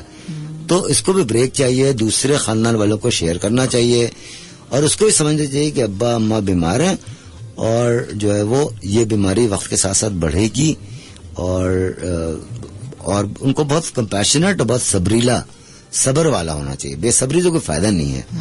تو یہ میں پیغام ضرور دینا چاہوں گا کہ ڈیمینشیا ایک بہت مضر بیماری ہے. اس سے مریض متاثر ہوتا ہے، اور مریض سے زیادہ اس کے کیئرر، اس کی دیکھ بھال کرنے والے، نگہداشت کرنے والے لوگ متاثر ہوتا ہے. بالکل. اور ڈاکٹر صاحب ہمیں اس پوائنٹ پہ شاید اولاد کو یہ ضرور سوچ لینا چاہیے کہ جب بچپن میں وہ بھی بہت دفعہ تنگ کرتے تھے تو ماں باپ ہر اس ضد کے اوپر بھی اس بچے کی اتنی ہی دفعہ سنتے ہیں. بالکل. تو انسان اپنے وقت کو دوبارہ دہراتا ہے، تو اس لیے اولاد کو یہ بات ضرور سمجھنی چاہیے. اچھا ڈاکٹر صاحب، کچھ آگے بڑھتے ہیں، کچھ اور مختلف بیماریوں کے بارے میں بات کرتے ہیں. گردن توڑ بخار، جسے میننجائٹس بھی کہا جاتا ہے، کیا اس کا تعلق بھی برین سے ہوتا ہے؟ جی ہاں، دماغ جو ہے، جیسے میں نے بتایا کہ دماغ ہڈی کے ایک خول میں بند ہے، یعنی کھوپڑی میں. اس کے اوپر اس کی 3 اور جھلیاں ہوتی ہیں. ان جھلیوں کے نیچے ہوتا ہے دماغ. تو یہ جو جھلیاں ہیں، ان کی اگر سوزش ہو جائے، سوزش سے مراد انفلیمیشن، تو اس کو ہم میننجائٹس کہتے ہیں. عموماً یہ کسی جراثیم کی وجہ سے ہوتی ہیں. ٹھیک ہے، تو جراثیم یا تو وائرس ہوں گے یا بیکٹیریا ہوں گے. اگر یا ٹی بی ہوگا یا فنگس ہوگا. تو اگر بیکٹیریا ہیں تو اس کا علاج آسان ہے، بہت کامیاب ہے، اور بہت ہی ضروری ہے. اور ایسی صورت میں فوراً میڈیکل ہیلپ چاہیے. اور یہ مکمل طور پر ٹھیک ہو جانے والی بیماری ہے. اس سے کمپلیکیشن کے امکانات بہت کم ہوتے ہیں، اور کوئی لانگ لاسٹنگ افیکٹ نہیں رہتا ہے. اس میں کیا ہوتا ہے ڈاکٹر صاحب؟ اس کے اندر 3 چیزیں ہوتی ہیں. سر کا درد ہوگا، گردن سخت ہو جائے گی، مڑ نہیں سکے گی، اور تیسری بات یہ ہے کہ الٹی متلی ہو سکتی ہے، اور بخار ہوتا ہے. تیز بخار ہوتا ہے؟ بخار، جی تیز بخار. اور یہ کتنے دن تک صحیح ہو جاتا ہے؟ یہ تو 14 دن دوائی لیتے ہیں انجیکشن کی صورت میں. جی ہاں، لینا پڑتا ہے. یہ گولیاں کھانے سے نہیں ہوگا ٹھیک. اس کو انجیکشن کی صورت میں اینٹی بایوٹک دینی پڑتی ہے. اور سب سے اچھی خبر یہ ہے کہ یہ مکمل طور پر ٹریٹیبل کنڈیشن ہے بشرطے کہ اس کو وقت پہ تشخیص کی جائے. اب ایک بات اور میں کہنا چاہتا ہوں, اس کی تشخیص کے لیے ضروری ہے کہ مریض کا لمبر پنکچر ہو. مریض کا لمبر پنکچر ہو. لمبر پنکچر سے مراد ہے کہ بالکل باریک سی سوئی اس کی کمر کی 2 ہڈیوں کے درمیان ڈال کے اس سے پانی نکالا جائے اور اس سے بیکٹیریا کی تشخیص کی جائے. اس کی غیر موجودگی میں, یعنی اس ٹیسٹ کی غیر موجودگی میں کوئی بھی مائی کا لال یہ بتا نہیں سکتا کہ اس کو انفیکشن ہے یا انفیکشن نہیں. اچھا, it's a bacterial infection. Common ہے بیکٹیریل انفیکشن, سب سے زیادہ کامن جرم. ٹھیک ہے. تو اس لمبر پنکچر کے بغیر, یعنی کمر سے پانی نکالنا ہے جس کو عموماً کہتے ہیں, اس کے بغیر اس کی تشخیص ممکن ہی نہیں ہے. ساری دنیا میں یہی ہو رہا ہے. پچھلے 300 سال سے یہی کام ہو رہا ہے. اس زمانے میں, جس زمانے میں لوہے کی سوئی نہیں ہوتی تھی, تو لکڑی کی سے ہم نکالتے تھے. ابھی تک اس کا کوئی اور نمل بدل ٹیسٹ نہیں نکلا ہے. بد نصیبی یہ ہے کہ ہمارے معاشرے میں مریض کے گھر والوں کے اندر یہ بات بہت معروف اور مشہور ہے کہ کمر سے پانی نکالنے کا مطلب یہ ہے کہ جان لے لی. اور میرے چچا کا ہوا تھا تو وہ مر گئے تھے. وہ مرے تھے میننجائٹس کی وجہ سے, وہ کمر سے پانی نکالنے کے نہیں مرے تھے. ٹھیک. تو کمر سے پانی نکالنے کے سے بالکل نہیں ڈرنا چاہیے. اس سے کوئی نہیں مرتا ہے, یہ میں آپ کو بالکل یقین دلاتا ہوں. اس کی صحیح تشخیص بھی ہو جائے گی اور علاج اس کے بغیر تشخیص ممکن ہی نہیں ہے. اور کمر سے پانی نکالنے کی کوئی, اگر صحیح طریقے سے نکالا جائے اور صفائی کا خیال رکھا جائے, یعنی جو ہے ہم اس کو سن کرتے ہیں, یعنی اس علاقے کو سن کرنے کے لیے انجیکشن دیتے ہیں تاکہ مریض کو تکلیف کم سے کم ہو. بہت ہی باریک سوئی ہوتی ہے, اس سے ہم 10 قطرے 15 قطرے نکالتے ہیں, صرف کوئی کلو گرام نہیں نکالتے. اور اس کو لیبارٹری میں ٹیسٹ کرتے ہیں. اس کے بغیر اس کی تشخیص ممکن نہیں ہے. تو یہ برائے مہربانی جتنے بھی سننے والے ہیں ان سے میری اپیل ہے کہ اس ٹیسٹ سے نہیں گھبرانا چاہیے. ٹھیک ہے. اس ساری دنیا میں, یورپ, امریکہ, کہیں بھی جائیں گے آپ, یہ ٹیسٹ آپ کو ہوگا. لیکن ہم یہ پریکٹیکلی دیکھتے ہیں اسپتالوں میں کہ مریض کے گھر والے کہتے ہیں نہیں ڈاکٹر صاحب لمبر پنکچر نہیں کرائیں گے, اس کے علاوہ کریں, علاج کریں. علاج ہم کیسے کریں؟ ہزاروں قسم کے بیکٹیریا ہیں. ٹھیک ہے نا. ہم 100 دوائیاں دیں, ہم 300 دوائیاں دیں, ہم 20 دوائیاں دیں, ہم 15 انجیکشن دیں, یہ تو ممکن نہیں ہے نا. جو طریقہ کار ہے وہ تو یہ تو ممکن ہی نہیں نا کہ جو ہے وہ مطلب شارٹ گن سے فائر کریں کوئی نہ کوئی تو لگ جائے گی, ایسا نہیں ہے. یہ وائرل جو میننجائٹس ہوتا ہے اس کا کسی علاج کرنے کی ضرورت نہیں ہے, وہ خود بخود ٹھیک ہو جاتا ہے. پیناڈول کھائیں, پیراسیٹامول کھائیں, 5-6-7 دن تک وہ خود بخود ٹھیک ہو جاتا ہے. تو وہ بھی پتہ چل جائے آدمی کو, اگر لمبر پنکچر ہوگا تو پتہ چل جائے گا یہ وائرل انفیکشن ہے. اس کے لیے کوئی پریشان ہونے کی ضرورت نہیں, کسی تردد کی ضرورت نہیں. یہ اپنا وقت لے گی 5-7 دن اور پھر ٹھیک ہو جائے گا. اور بیکٹیریل انفیکشن کے لیے اینٹی بایوٹک چاہیے 15 دن. جب تک تشخیص نہیں ہوگی, جب تک پہچان نہیں ہوگی, یہ ممکن نہیں ہے. صحیح. اچھا ڈاکٹر صاحب, اعجاز ہیں کراچی سے, ان کا ایک اور میسج ہے کہ ہیلوسینیشن کا 30 سال پرانا مرض قابل علاج ہے کہ نہیں. پہلے تو ڈاکٹر صاحب آئی تھنک یہ بھی ہمیں جاننے کی ضرورت ہے کہ یہ واقعی نیورولوجیکل ڈس آرڈر ہے یا نفسیاتی مسئلہ ہے. ہیلوسینیشن عام طور پہ جسمانی بیماری ہوتی ہے. لیکن اگر اتنے لمبے عرصے سے چل رہی ہے تو اس کی جسمانی بیماری ہونے کے امکانات تقریباً نہ ہونے کے برابر ہیں, اور یہ نفسیاتی ہی معاملہ ہے. اس میں کیا ہوتا ہے ڈاکٹر صاحب؟ ہیلوسینیشن کا مطلب یہ ہوا کہ ایسی چیز نظر آ رہی ہے ہمیں ہمارے اطراف میں جو موجود نہیں ہے. مثال کے طور سے میں اس کمرے میں بیٹھا ہوں, مجھے یہ شک ہو کہ یہاں سانپ گھوم رہا ہے, یا یہ بلی گھوم رہی ہے, یا میری مرحومہ اماں آ گئی ہیں. تو اس کو کہتے ہیں ہیلوسینیشن. ایسی چیز نظر آنا یا محسوس ہونا جس کا وجود نہیں ہے, ابھی وجود نہیں ہے, یہ ہیلوسینیشن کہلاتی ہے. پھر یہ نفسیاتی ہی ایک مسئلہ جی ہاں, ہو سکتا ہے. عام طور پہ یہ جسمانی ہوتی ہے. ہاں, لیکن اتنے لمبے عرصے تک چلنے کی میں والی بیماری نفسیاتی ہی ہوگی. اس لیے جسمانی بیماری ہوتی تو اس کے دوسرے جو ہے نشانیاں بھی ہوتی. بالکل. اجازت آپ نے اس کا جواب سن لیا ہوگا, اگر آپ کسی سائیکیٹرسٹ سے رجوع کریں جی ہاں, تو بالکل یہ بہت اچھا ہو جائے گا, وہ آپ کا. اور نمبر یہ بھی ہو سکتا ہے کہ جس کو یہ ہیلوسینیشن کہہ رہے ہیں ایکچولی ہیلوسینیشن نہ ہو, کچھ اور سمٹم ہو. بالکل. جی اب خود سے ورڈ لکھ رہے ہیں تو may be I don't know شاید کوئی ہو. اچھا ڈاکٹر صاحب, ہم کچھ اور چیزوں کے بارے میں بات کرتے ہیں. پیریفرل نیوروپیتھی. نیوروپیتھی جی یہ یوزلی دیکھا گیا ہے کہ ڈائبٹک جن لوگوں کو ہوتی ہے ان میں یہ دیکھا جاتا ہے. تو میں چاہوں گی کہ تھوڑا سا ہم خبریں بھی آنے والی ہیں, تھوڑا سا پہلے اس پہ ہلکا سا بتا دیجیے, پھر باقی ہم خبروں کے بعد بھی کنٹینیو کریں گے. جی ڈاکٹر صاحب. جی نیوروپیتھی کا مطلب یہ ہوا کہ وہ والی جو شروع میں نے کہا تھا کہ دماغ کی باریک باریک نسیں ہوتی ہیں جو دماغ سے جسم کے پورے حصے میں پھیل جاتی ہیں جال کی طرح, اگر ان نسوں کی خرابی اس کو لفظ نیوروپیتھی استعمال کرتے ہیں. صحیح. ٹھیک ہے, تو وہ تو پیغام پہنچانے والی بھی ہوتی ہے اور پیغام واپس دماغ تک لے جانے والی. تو دو طرح کی سرکٹس ہوتی ہیں, دونوں میں سے جو ان سے بھی انوالوڈ ہوں گی اس کو ہم جیسے موٹر نیوروپیتھی یا سینسری نیوروپیتھی. تو یہ نسوں کی فائبرز کی خرابی ہے. تو یہ یوزلی زیادہ شوگر کے بڑھنے اور ڈائبٹیز میں اس کی سب سے کامن وجہ ہے. بالکل صحیح, شوگر کے بڑھنے سے. اگر یہ ایک دفعہ یہ ہو جائے ایک سٹیج تک اور پھر ہم اس کو کنٹرول کر لیں, کیا یہ واپس صحیح ہو جاتی ہے جو ڈیمیج ہو چکا ہے؟ کسی حد تک بہتر بھی ہو سکتی ہے بشرطے کہ شوگر کا کنٹرول بہت ٹائٹ ہو, بہت سخت ہو. ہم اس کو صحیح بھی کر سکتے ہیں. بالکل ٹھیک. اچھا سامعین, ہم چھوٹے سے کمرشل نہیں آئے تھے, خبروں کا وقفہ ہے. ہم خبروں کے بعد دوبارہ حاضر ہوتے ہیں اور آپ ہم سے جو بھی سوال کرنا چاہیں وہ آپ خبروں کے بعد کیجیے گا. Hot F M 105.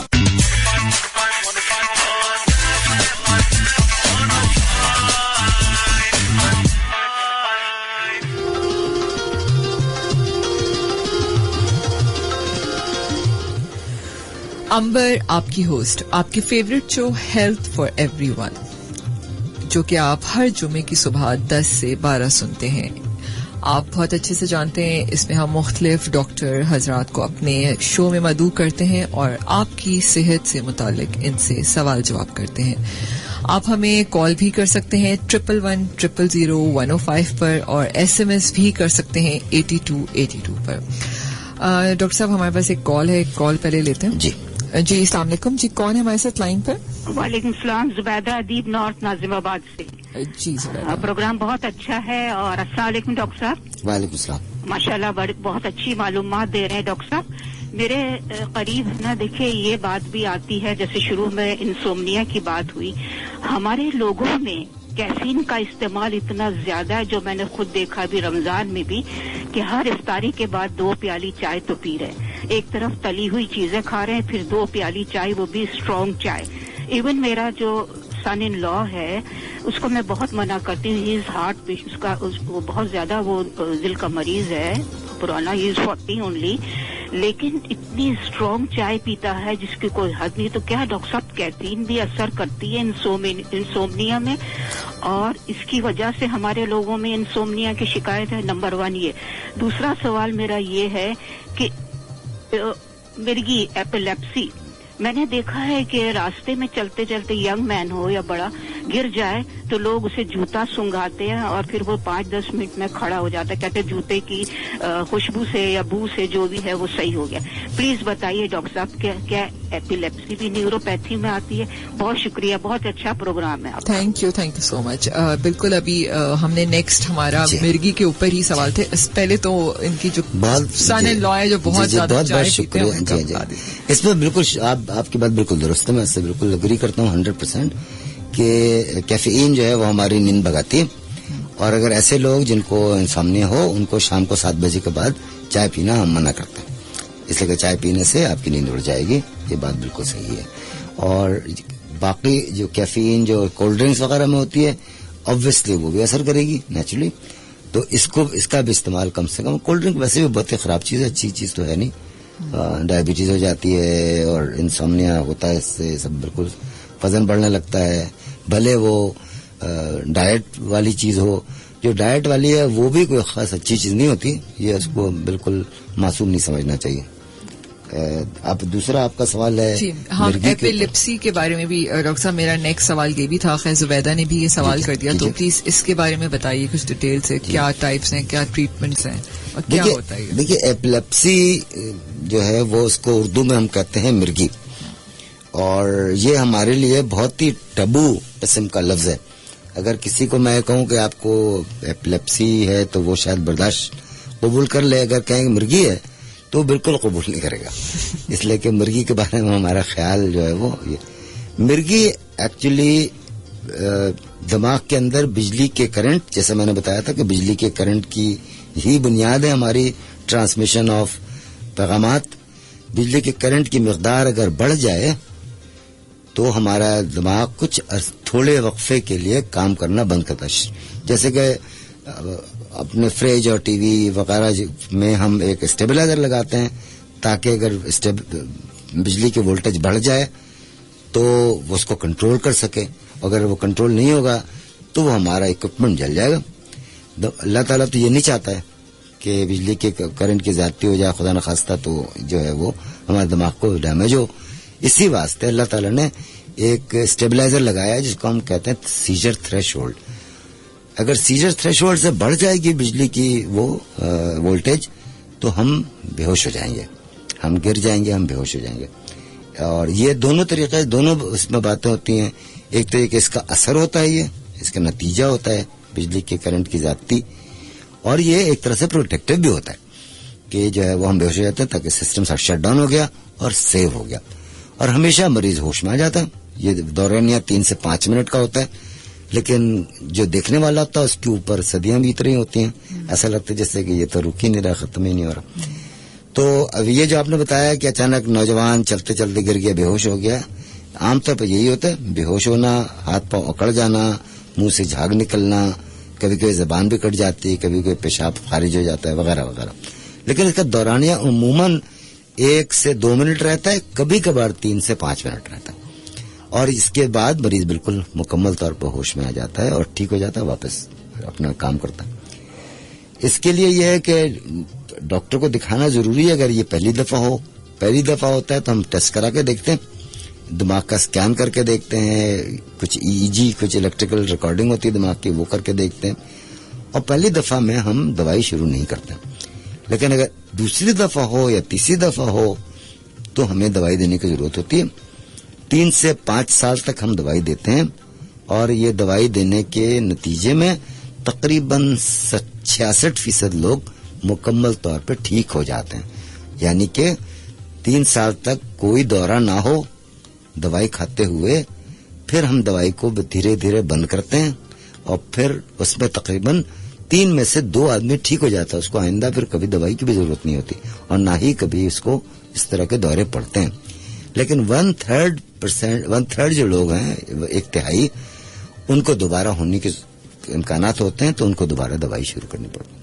ایک اس میں جو خرابی یا ڈرا بیک ہے وہ یہ ہے کہ ساری دنیا میں ایسے لوگ جن کو تشخیص کی جاتی ہے کہ مرگی ہے، ان کی ڈرائیونگ پر پابندی ہوتی ہے.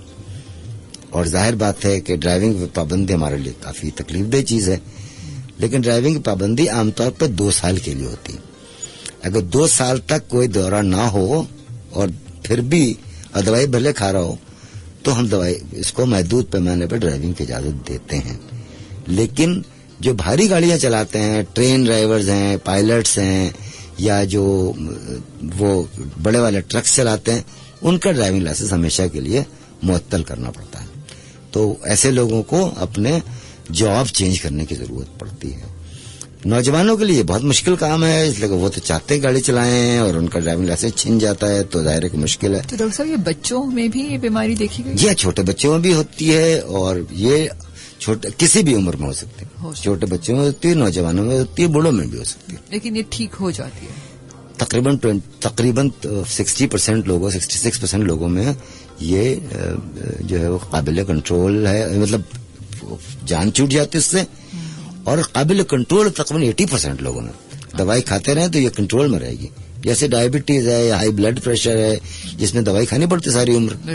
ہو سکتا ہے کہ ایسے لوگوں مرگی کے مریضوں کو بھی ساری عمر دوائی کھانی پڑے، لیکن وہ کنٹرول میں رہتے ہیں. اب آپ یہ اس کی جو خطرناکی ہے وہ یہ ہے کہ دیکھیے کتنی حیران کن، کتنی ڈرنے کی بات ہے کہ میں اپنے آپ قابو میں نہیں رہتا ہوں. ابھی بیٹھے ہوئے آپ سے بات کر رہا ہوں، میں اچانک بے ہوش ہو جاؤں. سب پریشان، کتنا مطلب میرے لیے کتنی انسیٹلنگ بات ہے یہ. اس لیے بہتر یہ نہیں کہ ہم دوائی کھائیں اور یہ چیز نہ ہو ہمارے لیے، ہمارے ساتھ نہ ہو. مجھے بہت آسان ہے، دوائی کھائیں دن میں 2 دفعہ یا 3 دفعہ جیسے ڈاکٹر پرسکرائب کریں، تو یہ دوائی کھانا بہت ضروری ہے. بالکل ڈاکٹر صاحب، اور اس وقت ہم سب کو یہ جاننا بہت ضروری ہے کیونکہ بہت سارے لوگ اپنی صحت کے متعلق بہت لاپرواہ ہوتے ہیں. ہر چیز کا علاج موجود ہے، تو کوئی بھی بیماری کوئی برائی نہیں ہے. ہمیں اگر اس کا علاج موجود ہے تو وہ ضرور کرنا چاہیے. بالکل صحیح بات, اس میں یہ سنت بھی ہے نا. بالکل بالکل بالکل آپ صحیح کہہ رہے ہیں. اچھا ڈاکٹر صاحب, تھوڑا سا کچھ اور آگے کچھ چیزوں کے بارے میں ڈسکس کرتے ہیں.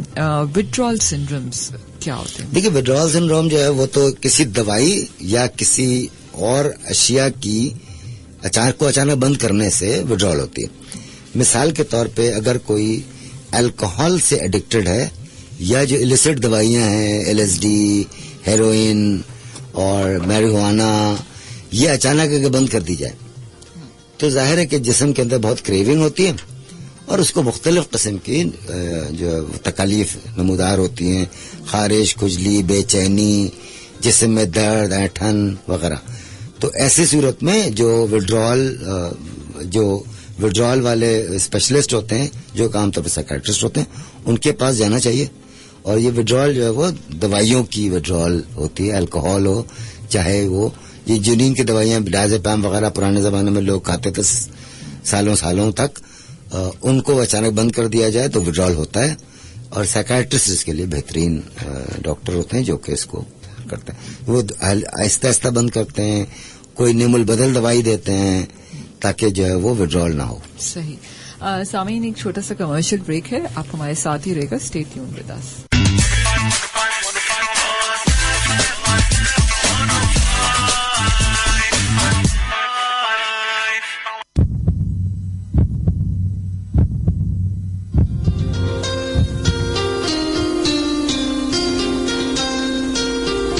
صحت مند لوگ اور صحت مند معاشرہ ہی ترقی کی ضمانت ہے. آپ کتنے صحت مند ہیں؟ آپ کی صحت اور اس سے متعلق تمام سوالات کے جوابات ہر جمعے کی صبح 10 بجے سے 12 بجے سننا مت بھولیے.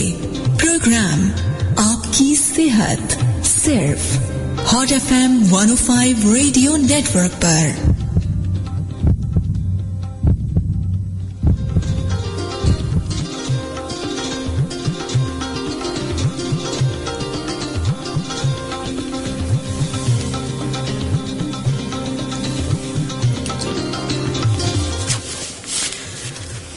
امبر آپ کی ہوسٹ, آپ کے favourite show health for every one میں. سامعین, آج ہم بات کر رہے ہیں دماغ اور اس سے ریلیٹڈ سارے بیماریوں کے بارے میں. آج ہمارے ساتھ اسٹوڈیو میں ڈاکٹر سرور موجود ہیں. He is a neurologist from Aga Khan university hospital.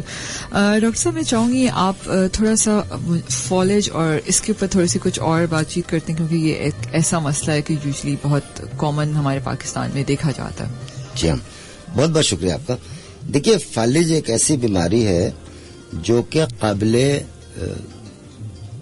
علاج بھی ہے اور اس کی روک تھام اس سے کہیں زیادہ کامیاب ہے. تقریباً 4,50,000 سے 6 لاکھ لوگ ہر سال پاکستان میں فالج کا شکار ہوتے ہیں. یہ تو وہ ڈیٹا ہے جو ہاسپٹل سے ہمارے پاس ہے. پاکستان سوسائٹی آف نیورولوجی جو یہ اس کا ڈیٹا ہے, 4.5 لاکھ سے لے کے 6 لاکھ سالانہ لوگ جو ہے وہ متاثر ہوتے ہیں. ان میں وہ لوگ شامل نہیں ہوں گے ظاہر ہے کہ جو گاؤں دیہات پہاڑوں پر ان میں یہ ہوا ہو اور ہاسپٹل کبھی گئے ہی نہیں ہوں. تو جو ہاسپٹل ڈیٹا ہے, ہاسپٹل میں پہنچنے والے ان کا یہ بدقسمتی سے پاکستان میں فالج ینگ لوگوں میں ہونے لگا ہے. اور ہم دیکھتے ہیں 40-45 سال ایون 35 سال کے نوجوانوں میں اچانک فالج ہونا. فالج سے مراد یہ ہے کہ اچانک جسم کا کوئی ایک حصہ کام نہ کر رہا ہو. عام طور پہ ایک سائڈ کا ہاتھ اور پاؤں, یا ہاتھ اور پاؤں اور چہرہ, یا زبان کی لڑکھڑاہٹ, یا چلنے میں لڑکھڑاہٹ, ٹھیک سے چل نہیں پا رہے ہیں. یہ فالج کی علامتیں ہیں. ٹھیک ہے. اور سب سے اہم بات ہے وہ یہ کہ اچانک ہونے والا یہ, جیسے میں نے پہلے کہا تھا کہ 1 سیکنڈ پہلے مریض بالکل ٹھیک ہے اور اگلے ہی سیکنڈ یہ کمزور ہو گیا. فالج ایسی چیز نہیں ہے جو پچھلے 1 ہفتے سے چل رہی ہو, دھیرے دھیرے بڑھ رہی ہو. نہیں, یہ ہوگا, اچانک ہوگا, اور جو میکسیمم کمزوری ہوگی وہ 1-8 گھنٹے کے اندر مکمل ہو جائے گی. اس کے بعد یا تو مریض بہتر ہونے لگے گا انشاءاللہ, یا پھر جوں کا توں رہے گا. ایسا نہیں ہوگا کہ 6 گھنٹے بعد بڑھ گیا, 12 گھنٹے بعد مزید بڑھ گیا, 2 دن بعد اور بڑھ گیا, ایسا نہیں ہوتا. تو یہ فالج کے لیولز بھی ہوتے ہیں کہ کم ہوا ہے. جی ہاں, چھوٹا فالج ہے, بہت ہی چھوٹا فالج ہے, یا بڑا فالج ہے, بالکل صحیح کہہ رہی ہیں. اس کی اگر آپ پوچھیں گے ایسا فالج کیوں ہوتا کسی کو، تو اس کی سب سے اہم وجوہات ہیں. سب سے پہلی اہم وجہ جو ہے وہ ہے ہائی بلڈ پریشر. دوسری بڑی وجہ جو ہے وہ ہے ہائی بلڈ پریشر، اور تیسری بڑی وجہ اس کی ہے ہائی بلڈ پریشر. یعنی کہ ہائی بلڈ پریشر اس کی سب سے اہم وجہ ہے. اچھا، بلڈ پریشر کی چونکہ کوئی علامت نہیں ہوتی، اس لیے اس کو پہچاننے کا صرف ایک ہی طریقہ ہے، وہ ہے مشین سے اس کو ٹیسٹ کرنا. اور ٹیسٹ کرنے کا مطلب یہ ہے کہ ڈاکٹر کے پاس جائے آدمی اور دوائی کھانا، ٹھیک ہے، اور ڈاکٹر جو دوائی دے اس کو ایمانداری سے کھائے. بیماری ہائی بلڈ پریشر ایسی نہیں ہے کہ 2 دن دوائی کھائی یا 2 ہفتے یا 2 مہینے اور وہ جان چھوٹ گئی میری، ایسا نہیں. جس کو ایک دفعہ ہائی بلڈ پریشر کی تشخیص ہو گئی اس کو ساری عمر دوائی کھانی پڑے گی. شاید وہی دوائی جو ڈاکٹر نے دی ہے، شاید وہی مقدار یا اس سے کم سے زیادہ یہ ہو سکتا ہے. یہ ممکن نہیں ہے کہ دوائی 2 سال بعد دوائی سے جان چھوٹ گئی، یہ ممکن نہیں. تو یہ اس کو ساری عمر دوائی کھانی پڑے گی، اور یہی ہائی بلڈ پریشر کا صحیح علاج بچاتا ہے آپ کو فالج سے، آپ کو بچاتا ہے ہارٹ اٹیک سے، آپ کو بچاتا ہے گردوں کے فیل ہونے سے، آپ کو بچاتا ہے آنکھ کی اچانک نظر خراب ہو جانے سے.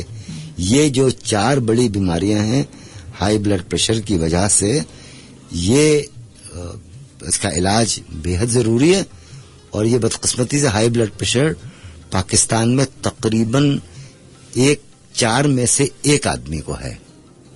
4 میں سے 45 ایئرس کی عمر کے بعد تقریباً 25% سے زیادہ لوگوں میں یہ ہائی بلڈ پریشر کی بیماری. ہم صحیح کہہ رہے ہیں، مطلب اس کا مطلب ہے کہ ہمارا لائف سٹائل اس طرح کا ہے کہ اب ہر شخص کو ہائی بلڈ پریشر. آپ بالکل صحیح کہہ رہی ہیں. دیکھیے نا، بات یہ ہے کہ ایک تو کہ ہمارے کھانے کی جو عادت ہے نا وہ بدل گئی ہے. ہم فاسٹ فوڈ کھاتے ہیں، ہم پروسیسڈ فوڈ کھاتے ہیں، ہم نے وہ کھانا چھوڑ دیا ہے کہ پالک کا ساگ کھائیں اور تازہ پھل کھائیں، اور جو ہے وہ سادہ کھانا، سادہ غذا کھائیں. ہم بہت فیٹی چیزیں کھانے لگے ہیں، ہم بازار کی چیزیں کھانے لگے ہیں. یہ وہ چیزیں جو کنٹریبیوٹ کرتی ہیں ہائی بلڈ پریشر کو. بالکل، لیکن شاید اس کووڈ-19 نے تھوڑا سا تو اس پہ کنٹرول کر لیا ہے. اس پہ بھی بہت ہی ہاں. جی ڈاکٹر صاحب، میں تھوڑا سا کووڈ کی طرف بھی آنا چاہوں گی، کیونکہ اس وقت ایک عالمی وبا ہے اور جس سے پوری دنیا بہت پریشان ہے. تو ڈاکٹر صاحب پلیز ہمارے سامعین کو یہ بھی بتائیے کہ کووڈ-19 کے نروس سسٹم پہ کیا افیکٹ ہوتے ہیں، کوئی سمٹمز ہیں اس کے، کیا ٹریٹمنٹ ہیں؟ تقریباً مختلف جو دیکھیے، چائنا سے، اٹلی اور امریکہ سے جو ڈیٹا، سب سے زیادہ چائنا سے آیا ڈیٹا، سب سے پرانا چائنا میں، تو تقریباً 7% سے لے کر 26% لوگوں میں کچھ نہ کچھ نروس سسٹم کی شکایتیں ہوتی ہیں، جن میں جو سب سے کامن شکایت ہے وہ ہے سر کا درد، دماغ کا صحیح کام نہ کرنا یعنی کنفیوژن، ہوش حواس کا متاثر ہونا یعنی ٹھیک سے ہوش حواس کی بات نہیں کرنا، یا غنودگی میں رہنا یا بے ہوش ہو جانا. اس کے علاوہ فالج ہو جانا. بدقسمتی سے یہ اس کی ایک بڑی پرابلم ہے کہ یہ کووڈ-19 کی وجہ سے فالج جو ہے وہ ہو جاتا ہے. کیوں ہو جاتا ہے؟ اس لیے کہ ہمیں معلوم ہے کہ کووڈ-19 میں وائرس کی وجہ سے کچھ ایسے کیمیکل نکلتے ہیں جو خون کی نالی میں خون جمنے کی صلاحیت بڑھا دیتے ہیں، جس کو ہم تھرومبوسس کہتے ہیں. تو خون جم جاتا ہے. اگر برین میں جانے والی شریان اگر بند ہو گئی، اس میں خون کلاگ ہو گیا تو ظاہر فالج ہو جائے گا. دل میں ہو جائے، گردے میں ہو جائے، وغیرہ وغیرہ. تو یہ ایک چیز ہے جو کہ اس میں ہمیں فالج، اور یہ ینگ لوگوں میں ہو رہا ہے تو ینگ لوگوں میں ہوگا، جو عام طور پہ بہت پریشانی کن بات.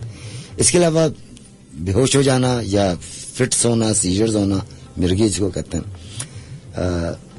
اور نیوروپیتھی، اور کچھ لوگوں میں نیوروپیتھی بھی ہوئی ہے. آپ نے شاید نام سنا ہوگا ایک بیماری، اس کو ہم شارٹ فارم میں GBS کہتے ہیں، گوئن برے سنڈروم.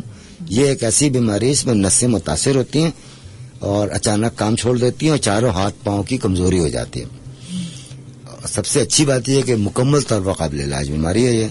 اس کا علاج، اس کا خون صاف کرنے والا علاج ہوتا ہے، یہ ایک انجیکشن ہوتا ہے، IVIG کہلاتا ہے، اور اس سے مکمل طور پر مریض ٹھیک ہو جاتا ہے. 98-95% لوگ مکمل ٹھیک ہو جاتے ہیں. شرط یہ ہے کہ اس کی تشخیص جلد از جلد ہو اور علاج جلد. تو یہ GBS جو ہے وہ بھی اس COVID-19 کی وجہ سے ہوتا ہے. تو سر میں درد, جسم میں درد, بے ہوش, حواس کا متاثر ہونا, فالج, جی میں آ رہا ہوں, فالج, اور یہ, اور اس کے علاوہ اسمیل کا loss of smell, loss of taste, یہ ریکوریبل ہے, یہ ٹھیک ہو جاتا ہے. تو اس کے لیے پریشان ہونے کی ضرورت نہیں ہے کہ یہ واپس نہیں آئے گا, یہ واپس آ جاتا ہے. البتہ یہ بہت کامن ہے کہ کیسے پتا چلے کہ خوشبو بدبو کو پتہ نہیں چلتا. جب ہم شیمپو کرتے ہیں تو شیمپو کو خوشبو نہیں آ رہی ہے, کچھ کھا رہے ہیں تو ہمیں پتہ نہیں چل رہا. تو یہ اس بات کی علامت ہے کہ یہ چیز ہو سکتی ہے. البتہ اسمیل کی خرابی کی سب سے بڑی وجہ جو ہے وہ الرجی ہے, ناک کی الرجی. تو اس لیے یہ پریشان ہونے کی ضرورت نہیں ہے کہ مجھے 4 سال سے جو ہے وہ خوشبو کو پتہ نہیں چلتا, تو مجھے کووڈ 4 سال سے, ایسی بات نہیں ہے. بالکل. اچھا ڈاکٹر صاحب, لوگ کہتے ہیں کہ بادام کھانے سے دماغ جو ہے وہ تیز ہوتا ہے, تو وائٹامن اور ڈائٹ ڈیفیشنسیز کیا نیورولوجیکل ڈیزیزز کو جنم دیتی ہیں؟ جی ہاں, کچھ تو بیماریاں بالکل اسٹیبلشڈ اور مسلم ہیں جس کے بارے میں معلوم ہے کہ یہ چیزوں کی کمی یا زیادتی سے بھی ہو جاتی ہے. خاص طور پر وٹامن کی کمی, جیسے وٹامن B کی کمی اگر ہے, B12 کی کمی اگر ہے, تو وہ نسوں کو متاثر کرتی ہے, ذہنی صلاحیت کو متاثر کرتی ہے. یہ گوشت میں ہوتا ہے وٹامن B12.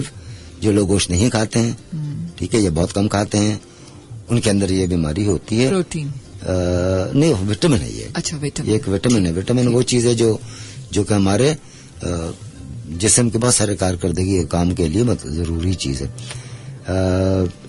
خوش قسمتی سے ہمارے جسم میں وٹامن B12 کا جو سٹور ہے وہ تقریباً 2 سال کا ہوتا ہے. 2 سال تک اگر میں کچھ وٹامن B12 نہ بھی کھاؤں تو بھی کمی نہیں ہوتی. لیکن جن لوگوں کو کمی ہوتی ہے اس کا مطلب یہ کہ 2-3 سال سے زیادہ سے یہ معاملہ چل رہا ہے. آسان کام اس کا بہت یہ ہوتا ہے کہ ٹیسٹ کرا لیں وٹامن B12 کا, اگر وہ کم ہے تو انجیکشن لیں. انجیکشن چاہیے, اس کے لیے انجیکشن چاہیے ہوتا ہے, گولیوں سے کام نہیں چلتا. اگر معمولی کمی ہو تو پھر گولیوں سے بھی کام چل سکتا. وائٹامن B6 ہے ایک, B6 کی کمی کی وجہ سے بھی نسیں متاثر ہوتی ہیں, لیکن اس کا عام طور پر تعلق دوائیوں سے ہوتا ہے کہ کچھ دوائیاں ہیں جو وٹامن B6 کی کمی کرتی ہیں. تیسری بات یہ ہے کہ بادام والی بات جو آپ کی ہے, اس کے بارے میں سائنسی طور پہ تو یہ ہے کہ اگر ہم ایک بیلنسڈ کھانا کھائیں یا بیلنس غذا لیں جس میں پھل فروٹ بھی ہو, انڈے بھی ہوں, اور گوشت بھی ہو, اور سبزی بھی ہو, اور نٹس بھی ہوں, تو اللہ تعالیٰ نے بنایا. اور موسم کے پھل ہوں, ظاہر بات ہے سردیوں میں جو پھل ہیں اور گرمیوں میں جو پھل ہیں وہ ہمارے لیے بنائے. تو اگر ہم یہ کسی فوڈ فیٹ جو ہوتا ہے نا, اب میں یہ نہیں کھاؤں گا, نخرے بہت, یہ نہیں, تو ان میں یہ مسائل ہوتے ہیں. میرا یہ خیال ہے کہ کسی خاص غذا کے دینے سے دماغ کی صلاحیت تو نہیں بڑھتی, سائنٹیفکلی یہ پروون نہیں ہے, لیکن ایک بیلنسڈ کھانا کھانے والے کو بہت ساری مصیبتوں سے بچاؤ ہو جاتا. بالکل, اور یہ تو بالکل کہا جاتا ہے کہ اگر آپ تمام نیوٹرینٹس بیلنس لیں تو آپ یقیناً تمام بیماریوں سے بچ سکتے ہیں, اور ساتھ ساتھ ایکسرسائز بھی بہت ضروری. بالکل بالکل. اچھا ڈاکٹر صاحب, خواب, ہم خواب کیوں دیکھتے ہیں, کیا اور سوتے وقت ہی دیکھتے ہیں, تو اس سے کیا تعلق ہے؟ نہیں, ہم جاگتے ہوئے بھی دیکھتے ہیں, جو جاگتے ہوئے دیکھتے ہیں وہ تو بہت ہی قابل لوگ ہوتے ہیں. علامہ اقبال نے غالباً جاگتے ہوئے خواب دیکھا تھا پاکستان کا, اور وہ بہت ایسے لوگ بہت ضروری ہیں, انسانیت کے لیے بہت ضروری ہیں جو جاگتے ہوئے. اگر ہم جاگتے ہوئے خواب نہ دیکھیں نا تو ہمارے بڑھنے کی جو امنگ ہوتی ہے اور چیزیں اچیو کرنے کی اور دنیا کو بدلنے کی وہ بھی نہیں ہوگی. خواب کیا چیز ہے؟ خواب کے بارے میں کوئی سائنٹیفکلی تو میں آپ کو جواب دے نہیں سکتا, اس لیے کہ میں جو ڈریم سائنس ہے اس کا ماہر نہیں ہوں. البتہ یہ ہے کہ بیشتر جو ریسرچ اس کے بارے میں یہ کہ جو دن بھر ہمارے دماغ میں چل رہا ہوتا ہے نا, اسی کی انٹرپریٹیشن ہوتی ہے خواب میں, ٹھیک ہے. لیکن یہ میری بات غلط بھی ہو سکتی ہے, اس لیے کہ بہت سارے جو لوگ ہیں جو خوابوں کے اوپر کام کیا ہے جنہوں نے, ٹھیک ہے, جیسے سیگمنڈ فرائڈ وغیرہ تھے, ان لوگوں نے بہت وہ کام کیا تھا. تو خواب عام طور پہ ہمارے خیالات کی وہ ترجمانی کرتا ہے, ٹھیک ہے. اور ہم خواب, بہت سارے لوگ ایسے ہوتے ہیں جو خواب نہیں دیکھتے بالکل, ڈینائی کرتے کہ میں نے کبھی زندگی میں خواب نہیں دیکھا. ان کو خواب آتے ہی نہیں. ہاں خواب نہیں آتے ہیں. ٹھیک ہے. ایسا ہوتا. اور بعض لوگ کہتے ہیں کہ نہیں ہمیں ڈراؤنے خواب آتے ہیں یا بڑے دلچسپ خواب آتے ہیں وغیرہ وغیرہ. خوابوں کی حقیقت بھی جاننے کی کوشش کرتے ہیں. جی ہاں. اور پھر خواب کی انٹرپریٹیشن. ٹھیک ہے. تو سائنٹیفکلی تو یہ بتانا بہت مشکل ہے کہ واقعی کیا اس میں کتنا سائنس ہے اور کتنا جو ہے وہ سوچ ہے. بالکل جی. سامعین ایک چھوٹا سا کمرشل بریک ہے, اس کے بعد دوبارہ حاضر ہوتے ہیں. Happiness is the highest form of health. Health is a relationship between you and your body. Stay healthy, stay happy. Health for everyone.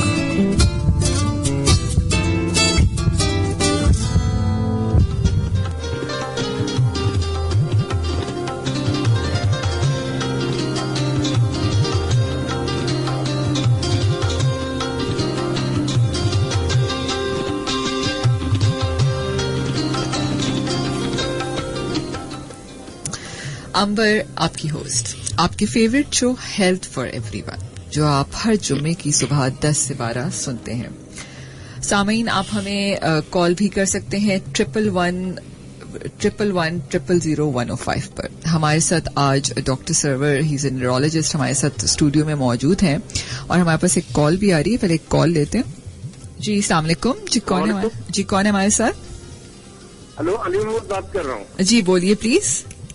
Doctor صاحب سے یہ سوال پوچھتا ہے کہ میرے کمر کا آپریشن ہوا تھا آج سے کوئی 10-12 سال پہلے. اچھا, آپ کی کمر کا آپریشن ہوا تھا 10-12 سال پہلے. ٹھیک ہے. پہلے وہ تو ٹھیک ہو گیا, مگر وہ پیر جو میرا تھا وہ ڈراپ پہ چلا گیا نیچے. اب چلنے میں جو اوپر جو پیر کا جو حصہ ہے یہ نہیں, کیا چیز چلی گئی ہے؟ موومنٹ نہیں کرتا ہے. کیا اس کا علاج ہے نہیں ہے؟ میں نے 1-2 جگہ پہ معلوم کیا کہ آپ کی نس دبی ہوئی ہے, وہ مشکل ہی ہو سکتا ہے. تو یہ ڈاکٹر صاحب سے پوچھتا ہے, مہربانی ہوگی. اچھا ٹھیک ہے, okay, thank you so much. Doctor صاحب آئی تھنک آپ کو آواز شاید نہیں آ رہی تھی. اچھا ڈاکٹر صاحب, ان کا کہنا ہے کہ ان کا 10-12 سال پہلے ان کا کمر کا آپریشن ہوا تھا, جس کی وجہ سے ان کا پیر یا اس کی کوئی نسیں ایسی دبتی ہیں جس کی وجہ سے مشکل ہوتی ہے. تو اس کے بارے میں وہ. جی بالکل. دیکھیے, نسوں کے دباؤ کی وجہ تو 2 ہو سکتی ہے. ایک تو یہ کہ کمر کی ہڈی کا جو مہرا ہے اس میں جو ڈسک ہوتی ہے وہ ڈسک اپنی جگہ سے کھسک گئی, اس نے اس نس کو دبایا, دباؤ کی وجہ سے پیر میں کمزوری پیدا ہوئی اور اس کے علاج کے لیے آپریشن کیا گیا. تو آپریشن سے یہ ہوتا ہے کہ مزید ڈیمیج تو رک جاتا ہے, لیکن جو اسٹیبلشڈ دباؤ کی وجہ سے ڈیمیج ہوا تھا وہ تو رہے گا. ٹھیک ہے. تو یہ 2 وجوہات ہو سکتی ہیں. ایک تو وجہ یہ ہو سکتی ہے کہ جو آپریشن جس کام کے لیے کیا گیا تھا اس نے ہی ڈیمیج کیا ہوا تھا پہلے سے, آپریشن کا اس میں کوئی ہاتھ نہیں. ٹھیک. آپریشن جب ہم کرتے ہیں تو ہمیں ذہن میں یہ ہوتا ہے کہ مزید اس کو بڑھنے سے روکا جائے. جو ڈیمیج ہو چکا وہ ہو چکا, اس کو ہم کچھ کر نہیں سکتے. دوسری وجہ یہ ہو سکتی ہے کہ آپریشن غلط کیا گیا اور آپریٹو ڈیمیج ہے یہ, ناٹ ڈیزیز ڈیمیج. یہ فیصلہ کرنا تو بہت مشکل ہے صحیح اس وقت 16 سال کے بعد. بالکل. اچھا ڈاکٹر صاحب, کچھ بات کریں گے انٹرنیٹ, جس کے بغیر آج کل ہماری زندگی بالکل ہی ادھوری ہے, اور اس کووڈ-19 کی وجہ سے تو اب شاید سب کچھ ہی سوشل میڈیا پہ ہی ہے. اب ایسا لگتا ہے کہ پہلے ہم اپنے بچوں کو اسکرین ٹائم سے روکتے تھے, اور اب بچوں کا کہنا ہے کہ اب تو شاید ایک پورا اسکول ایک موبائل کے اندر ہی موجود ہے. تو اب کیسے ہم اس چیز کو, تو ہم ناممکن لگتا ہے کہ ہم اس کو روک سکیں گے اگلے 1-1.5 سال تک. تو آپ کیا سمجھتے ہیں کہ انٹرنیٹ کیا افیکٹ کر سکتا ہے ہمارے برین کے اوپر؟ دیکھیے, انٹرنیٹ تو ہمارا برین پہ اثر نہیں کرتا, مطلب جی, لیکن اسکرین ٹائم ہمارا بالکل کر سکتا ہے. اور اس کے لیے یہ ہے کہ اس کا اثر ہوتا ہے آنکھوں کے اوپر, اس کا اثر ہوتا ہے ریلیکسیشن کے اوپر, اور بعض لوگوں کو ایڈکشن ہو جاتی ہے اس کی. اور اگر ایڈکشن ہو جائے, لت پڑ جائے, تو پھر ان کا اس کے بغیر کام ہی نہیں چلتا. تو یہ اس میں بھی ایک وہ جو ہمارے بزرگ بھی یہ کہتے تھے اور ہمارے مذہب میں بھی یہ کہ ہر چیز میں اعتدال بہت ضروری ہے. تو اس میں اعتدال ہونا چاہیے, اور اسکرین ٹائم جو ہے وہ اس کو بہرحال لمٹ کرنا ضروری ہے. اگر میں 1 گھنٹے کے لیے استعمال کر رہا ہوں موبائل فون کا اسکرین, تو 15 منٹ پھر مجھے آرام کرنا چاہیے, آنکھ بند کر کے لیٹنا چاہیے یا بیٹھنا چاہیے, اس کے بعد پھر یہ کام کریں. جو 4-4, 5-5 گھنٹے کی کلاسز ہیں اس کو تو ظاہر اوائڈ نہیں کر سکتے ہم 4 گھنٹے, لیکن جو کلاسز جو آرگنائز کر رہے ہیں یہ ان کا ذمہ داری ہے کہ اس میں بیچ میں گیپ دیں. بالکل آپ بالکل صحیح کہہ رہے ہیں, ہر چیز کو ایک پراپر اعتدال کے ساتھ استعمال کریں. اچھا ڈاکٹر صاحب, میں نے سنا بہت سارے ایسے لوگوں سے کہ یار سوتے ہوئے چلتے ہیں لوگ, یہ بھی کوئی بیماری ہوتی ہے؟ جی ہاں, یہ بے خوابی کی بیماری کی بہت ساری شکلیں ہوتی ہیں, جیسے کہ ایک انسامنیا کا ذکر کیا, ٹھیک ہے, اس کے علاوہ ایک بیماری اس کی الٹی بھی ہوتی ہے, ہائپرسومنیا, جس میں سے بہت زیادہ نیند آ رہی ہوتی ہے. تیسرا یہ کہ ریسٹ لیس لیگ سنڈروم, جس کے اندر آدمی سونے بستر پہ لیٹا, بس جیسی نیند آئی پیروں میں اچانک ایٹھن شروع ہو گئی, کوئی ایسی بے چینی تو اس کو پیر ہلانے کی ضرورت پڑی, نیند ٹوٹ گئی, پھر دوبارہ نیند کی کیفیت ہوئی. اس کو ہم ریسٹ لیس لیگ سنڈروم کہتے ہیں. اس کا علاج بہت اچھا موجود ہے, اچھا بہت اچھا موجود ہے. تیسری بات یہ ہے کہ سومنامبولزم کا مطلب نیند میں چلنے کی بیماری, ٹھیک ہے, اس کا بھی علاج موجود ہے. اس کے سلیپ اسپیشلسٹ ہوتے ہیں جو دوائیوں سے اس کا علاج کرتے ہیں, اور یہ بہت ہی اس کا بھی کامیاب علاج ہے. ٹھیک ہے. چوتھی بات یہ ہے کہ اس سلیپ ڈس آرڈر کے لیے ایک ٹیسٹ ہوتا ہے جس کو ہم کہتے ہیں سلیپ اسٹڈی. یہ سلیپ ڈس آرڈر والے ہی کرتے ہیں. اس کی باقاعدہ الیکٹریکل ریکارڈنگ ہوتی ہے برین کی, سانس کی, آکسیجن کتنا ہے یہ, اور اس سے ہمیں پتہ چل جاتا ہے بیماری کس نوعیت کی ہے اور کون سی طرح کی دوائی دینے سے ان کو فائدہ ہوگا. تو سلیپ اسپیشلسٹ ہوتے ہیں, عام طور پر وہ نیورولوجسٹ ہوتے ہیں, میں نہیں ہوں, یا پھیپڑوں کے اسپیشلسٹ ہیں, چیسٹ اسپیشلسٹ ہے, وہ بھی سلیپ ڈس آرڈر کرتے ہیں. لیکن پاکستان میں ایسے لوگوں کی تعداد بہت کم ہے جو کہ نیند کے ماہر ہوں. Slip specialist. اچھا ڈاکٹر صاحب, کچھ لوگ ہوتے ہیں جو جن کی پکچر میموری بہت شارپ ہوتی ہے, مطلب اگر وہ ایک دفعہ کوئی چیز پڑھ لیں تو ان کے دماغ میں رہ جاتی ہے, چاہے وہ کتنے سال بھی گزر جائیں. اگر انہوں نے سالوں پہلے بھی وہ کتاب پڑھی ہوگی تو ان کے فگرز ان کو یاد ہوں گے.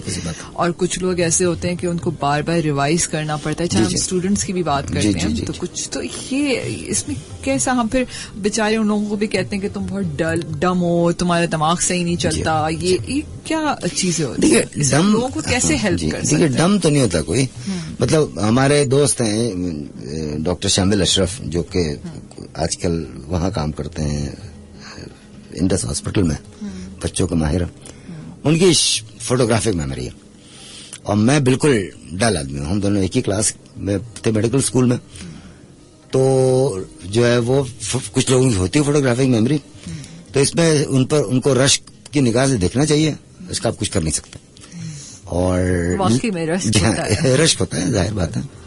لیکن پتہ کیا ہے, میرا یہ خیال ہے کہ 15% لوگ ویسے ہوتے ہیں جن کو آپ ٹرین نہیں کر سکتے, بالکل ٹھیک نہیں کر سکتے, اور 15% لوگ وہ ہیں جن کا جو ہوتے ہی اچھے ہیں, دے آر ایکسٹراڈنری, رائٹ, اور ان کو کنویں میں بند کر دیں تو بھی وہ اچھے ہی نکلیں گے. مسئلہ جو ہے نا وہ ہم جیسے 70% لوگوں کا ہے جن کو کچھ ٹرین کر دیا جائے, کچھ پڑھا دیا جائے, کچھ چمکار کے پیار سے تھوڑی محنت کر لیں تو وہ کچھ کام کے آدمی نکل آئیں گے. 70% لوگ جو ہیں وہ محنت بیسڈ سکسیس حاصل کرتے ہیں, ٹھیک ہے. 15% لوگ ہیں جن کی اللہ تعالیٰ کی طرف سے اتنی مہربانی ہوتی ہے کہ وہ بیچارے ہوتے ہی اچھے ہیں, اور کچھ جو ہے وہ ہمارے جیسے ہوتے ہیں جن کو کچھ بھی بگاڑ لو تو کچھ بھی نہیں ہوا, وہ ٹھیک نہیں ہو سکتا. یعنی محنت کرنی, محنت ہے, جی ہاں, محنت ایکچولی جو ہے وہ بالکل کمپلیٹلی اوور کم کر لیتی ہے آپ کی صلاحیت کی کمی کو, اگر صلاحیت کمی ہے تو. بالکل اور بالکل اپنے ذہن کا استعمال صحیح جگہ کرنا یہ بہت بڑی مہارت ہوتی ہے. اچھا ڈاکٹر صاحب, برین ڈیتھ کے بارے میں آپ نے تھوڑا سا ذکر پہلے بھی کیا تھا, میں چاہوں گی تھوڑا سا برین ڈیتھ کے بارے میں بتائیے گا کہ کیسے پتہ چلتا ہے کہ برین ڈیتھ ہو چکی ہے اور اس کو کون ڈائگنوز کرتا ہے. تو یوزلی پاکستان میں بھی جو باڈی آرگنز ہوتے ہیں وہ استعمال ٹرانسپلانٹ ہو جاتے ہیں, تو اس میں برین ڈیتھ سے کیا ہے, اس پہ تھوڑا سا بتائیے گا پلیز. جی, 1957 میں جو ہے وہ یہ اس پر بات چیت شروع ہوئی, اور 1968 میں امریکن صدر صاحب نے ایک وہ کیا جوائنٹ اسٹیٹمنٹ جو ہے وہ سارے ماہرین کا, اور ہمیں یہ پتا چل گیا کہ دماغ کے کچھ حصے کام کر رہے ہوتے ہیں اور مثال کے طور پہ دل کی دھڑکن چل رہی ہوتی ہے, لیکن ہماری دماغ میں اتنا ڈیمیج ہو چکا ہوتا ہے کہ وہ زندگی کے ساتھ کمپیٹیبل نہیں ہے. تو اور پھر یہ کہ جب ہم نے آرگن ٹرانسپلانٹ کرنا شروع کیا 1957 میں، آپ کو یاد ہوگا پہلا ہارٹ کا ٹرانسپلانٹ ہوا تھا. ساؤتھ افریقن ڈاکٹر جو تھے وہ انہوں نے کیا تھا، برنارڈ صاحب نے. تو ہمیں آرگن کی ضرورت تھی، تو ہمیں یہ اندازہ ہوا کہ بھئی ایسے لوگوں کا آرگن استعمال کیا جا سکتا ہے. برین ڈیتھ کے لیے 2 شرطیں بہت ضروری ہیں. پہلی شرط یہ ہے کہ مریض کی سانس وینٹیلیٹر کے ڈپینڈنٹ ہو، مصنوعی تنفس کی مشین لگی ہوئی ہو، نمبر 1. اور دوسری بات یہ ہے کہ اس مریض کی کوئی اور زندگی کی علامت نہ ہو. اس کو نیورولوجسٹ یا فزیشین جو ہے وہ ٹیسٹ کرتے ہیں، اینستھیٹسٹ ہیں، انٹینسیوسٹ ہیں، وہ بھی ٹیسٹ کرتے ہیں. اور اس کو ٹیسٹ کرنا چاہیے، ٹیسٹ کر کے ہمیں بتا دیں گے کہ بھئی سانس، مقصد عام الفاظ میں یہ کہ اگر ہم سانس کی مشین سوئچ آف کر دیں تو مریض کی سانس رک جائے گی اور اس کا انتقال ہو جائے گا. ٹھیک ہے. تو لیکن کچھ لوگ ایسے ہوتے ہیں جن کو ہم وینٹیلیٹر پہ لمبے عرصے تک رکھیں تو ان کا ڈیمیج دماغ اتنا نہیں ہوا ہوتا، وہ ریکور بھی کر جاتا ہے. ٹھیک ہے. تو اس وجہ سے برین ڈیتھ امپورٹنٹ ہے کہ جب ہم برین ڈیتھ اس آدمی کو ڈکلیئر کرتے ہیں جس کے امکان زندہ ہونے کا کوئی امکان نہیں سوائے اس کے کہ دل کی دھڑکن چل رہی ہے. ٹھیک ہے. اور اس کو کوئی جو ہے تجربہ کار ڈاکٹر ٹیسٹ کر کے یہ کر دیتا ہے. اس میں جو امپلیکیشن ہے وہ یہ ہے کہ چونکہ ایسے مریضوں کو پوٹینشلی آرگن ٹرانسپلانٹ کیا جا سکتا ہے، تو اس لیے عوام کے اندر یہ بھی خدشہ پیدا ہو گیا کہ ایسا تو نہیں ہے کہ ہم غلط طریقے سے جو ہے وہ برین ڈیتھ ڈائگنوز کر رہے ہیں صرف اس لیے کہ ہمیں آرگن حاصل کرنا ہے. یہ بات نہیں ہے، یہ بالکل غلط بات ہے. ایسا دنیا میں کوئی ڈاکٹر نہیں کر سکتا، نہ کوئی کرتا ہے. ٹھیک ہے. اور یہ ایک امپورٹنٹ کانسیپٹ ہے برین ڈیتھ کا، اور یہ ہمارے لیے بہت ضروری، اس لیے کہ انڈیفینٹ پیریڈ کے لیے کسی کو وینٹیلیٹر پر رکھنا صرف اس امید پہ کہ وہ ٹھیک ہو جائے گا، یہ ایتھیکلی بھی خراب ہے، غلط ہے، مذہبی طور پہ بھی غلط ہے. ہم ایذا تکلیف دے رہے ہیں، ہم گناہ کا شکار ہو رہے ہیں، اور ہم اللہ کی فیصلے میں بالکل ہم گناہ کا شکار ہو رہے ہیں. بالکل. اچھا ڈاکٹر صاحب، نیورولوجیکل ڈیزیزز بائی برتھ کون سی ہوتی ہیں؟ کیا ہم اس کو ڈیورنگ پریگنینسی ڈائگنوز کر سکتے ہیں؟ جی ہاں، بہت ساری ایسی بیماریاں ہیں جن کو ہم ڈیورنگ پریگنینسی ڈائگنوز کر سکتے ہیں. اس لیے کہ اگر عوام کو نہیں معلوم تو میں بتا دیتا ہوں، 16 سے 20 ہفتے کی پریگنینسی میں ایک اسٹرکچرل الٹرا ساؤنڈ کیا جاتا ہے ماں کے پیٹ کا. ٹھیک ہے. اور وہ ایکچولی بچے کا ہوتا ہے، اور اس بچے کی بہت ساری جو جسمانی ساخت ہے جو بن رہی ہے ابھی یا بن چکی ہے اس کو ہم دیکھتے ہیں، اور اس میں ہمیں پتہ چل جاتا ہے کہ کس میں اگر کوئی خامیاں پیدائشی ہیں تو وہ ہمیں پتہ چل جاتا ہے. اگر سیویئر خامی ہے جو کہ زندگی کے لیے خطرہ ہے تو پھر ٹرمینیشن پریگنینسی کی بات اور ذکر شروع ہوتا ہے. لیکن اگر معمولی ہے تو پھر اس کی پیدائش کے بعد اس کی کیسے دیکھ بھال کرنی ہے اس کا پلان بنایا جاتا ہے. جو کچھ پیدائشی نقائص ہوتے ہیں جن کو ٹھیک کیا جاتا ہے آپریشن کے ذریعے، جیسے آپ نے سنا ہوگا دل میں سوراخ ہے. ٹھیک ہے. تو دل میں سوراخ بہت آسانی سے ٹھیک ہو جاتا ہے. یا دل کے اپنے جو دیواریں ہیں اور اس کے جو چیمبرز ہیں اس کی بناوٹ ٹھیک نہیں ہوئی ہے، اس کا 2 3 4 اسٹیجز میں آپریشن کر کے اس کو ٹھیک کیا جا سکتا ہے. لیکن یہ تو اسی وقت ممکن ہوگا جب ہم اس کی تشخیص کریں گے. کچھ ایسی نقائص ایسے ہوتے ہیں جو ٹھیک نہیں ہوتے، اور کچھ نقائص ایسے بھی ہوتے ہیں جن کو ٹھیک کرنے کی ضرورت ہی نہیں ہوتی ہے. آپ کو پتہ بھی نہیں چلے گا پوری عمر کہ یہ ایسا کوئی نقائص ہیں جو کہ پیدائشی ہیں. تو ہر قسم مطلب تینوں کیٹیگریز کے نقائص ہو سکتے ہیں پیدائشی، ایک جو ناقابل علاج اور جن کے ساتھ زندگی ممکن نہیں ہے، ایک وہ جو بہت معمولی ہوتے ہیں جن کو کچھ کرنے کی ضرورت ہی نہیں ہوتی، اور ایک وہ جو بہت ہی کامیابی سے جن کا علاج ہو سکتا ہے. ایک دل کے سب سے زیادہ امپورٹنٹ جیسے ہم نے مثال دی، دو چیزیں ہیں، P D A patent ductus arteriosus بہت آسانی سے اس کا علاج ہو جاتا ہے، اور دل کی اپنی جو وہ ہے جیسے دل کی دیوار میں سوراخ ہو جس کو وینٹریکولر سیپٹل ڈیفیکٹ کہتے ہیں وہ ٹھیک ہو جاتا ہے. ایڈوانس دنیا میں تو یہ ہوتا ہے کہ ماں کے پیٹ میں جو بچہ ہے اسی دوران اس کا آپریشن کر دیتے ہیں. بھئی بچہ پیدا بھی نہیں ہوا، پیدائش سے پہلے ماں کے پیٹ میں وہ علاج کر دیتے ہیں تو وہ ٹھیک ہو جاتا. ہمارے پاس ابھی ایسا وہ نہیں ہے، لیکن ہمارے پاس ایسے قابل اور ماہر ڈاکٹر موجود ہیں جو بالکل نیو بورن کا آپریشن کرتے ہیں اور وہ ٹھیک ہو جاتا ہے. جی ہاں. Very nice. اچھا ڈاکٹر صاحب، الزائمر کے ایک سوال خیر مجھے پہلے کرنا چاہیے تھے، مجھے ایک دم ذہن میں آیا کہ بہت سارے لوگوں کو میں نے دیکھا ہے کہ وہ ایک ایج کے بعد کراس ورڈ، اسکریبل، یہ ساری برین شارپننگ ایسی گیمز ہوتی ہیں جو وہ کھیلتے ہیں جسٹ بیکاز کہ وہ میموری لاس نہ ہو اور ان کا برین ایکٹیو رہے. اور ہم بچوں کو بھی بہت برین شارپننگ ایکسرسائزز بھی کراتے ہیں، تو یہ کتنا ہیلپ کرتی ہیں آپ کو برین کو اس کی صلاحیت کو بڑھانے میں؟ جی دیکھیے، ریسرچ ڈیٹا جو ہے نا ہمارا وہ اس بات کو فیور کرتا ہے کہ الزائمرز ڈیزیز ان لوگوں میں زیادہ ہوتا ہے جو اپنا دماغ کا استعمال کم کرتے ہیں. جن کا تعلیمی معیار کم ہوتا ہے ان میں الزائمرز ڈیزیز کے امکانات زیادہ ہیں، اور جو زیادہ پڑھے لکھے ہیں جنہوں نے دماغ زیادہ استعمال کیا ہے ان میں الزائمرز ڈیزیز کی جو ہے کے امکانات کم ہیں. یہ بھی دیکھا گیا ہے کہ وہ لوگ جو بچپنوں سے اسکریبلز یا ورڈ گیمز کرتے ہیں، یا جو وہ بچے جو کہ وہ میز ویز کھیلتے ہیں، ٹھیک ہے، ان لوگوں میں آگے چل کر الزائمرز ڈیزیز ہونے کے امکانات کم ہوتے ہیں. جی ہاں، یہ آپ بات بالکل درست کہہ رہی ہیں. بالکل. اچھا ڈاکٹر صاحب، یہ ملٹیپل اسکلیروسس، یہ ملٹیپل اسکلیروسس کا مطلب ہوا، ملٹیپل کا مطلب ایک سے زیادہ مختلف جگہوں پر، اور اسکلیروسس کا مطلب ہے سخت ہو جانا. تو ملٹیپل جگہوں پہ دماغ کی نسیں سخت ہو گئی. ایکچولی یہ ایک طرح کی سوزش کی بیماری ہے جو نسوں کا مطلب وہ الیکٹریکل وائرنگ جو ہمارے پورے جسم میں چل رہی ہیں، دماغ میں اور جسم میں. تو یہ ملٹیپل اسکلیروسس ایک خاص بیماری ہے جو ہمارے جسم میں خود کچھ ایسے کیمیکل بنتے ہیں جو نسوں کی جو غلاف ہے اس کے خلاف کام کرنے لگتے ہیں، اور اس کی وجہ سے وہ غلاف متاثر ہوتا ہے اور نس کا کام متاثر ہوتا ہے. جیسے مثال کے طور پہ آنکھ کی نظر کی جو مین نس ہے آپٹک نرو کہلاتی ہے، اس کی اگر کوٹنگ اوپر کا غلاف اگر متاثر ہو جائے تو ہماری نظر چلی جاتی ہے، ویژن اتنی خرابی ہوتی ہے کہ بالکل اندھاپن ہو جاتا ہے. جی ہاں، لیکن خوش قسمتی سے یہ مکمل طور پر تو 85-95% ٹھیک بھی ہو جاتا ہے خود بخود.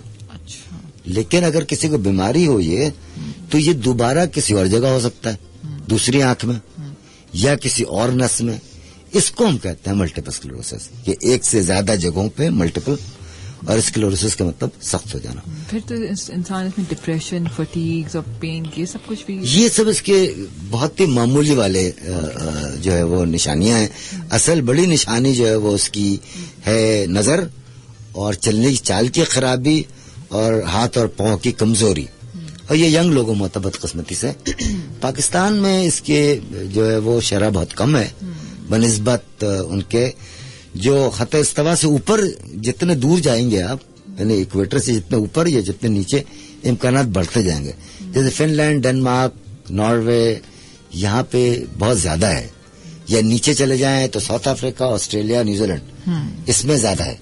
لیکن جو ایکویٹر کے اراؤنڈ جو ہیں جیسے پاکستان ہے یا انڈونیشیا ہے یا انڈیا ہے یا ساؤتھ یا افریقہ ہے، سینٹرل افریقہ، اس پہ ہوتے تو ہیں لیکن کم ہوتے ہیں. اور اس کا علاج موجود ہے، اس کی تشخیص ضروری ہے. MRI آنے کے بعد، مشین آنے کے بعد ہماری تشخیص کرنے کی صلاحیت بہت اچھی ہو گئی ہے. اس کو نیورولوجسٹ ڈیل کرتے ہیں اور یہ ینگ لوگوں میں ہوتا ہے.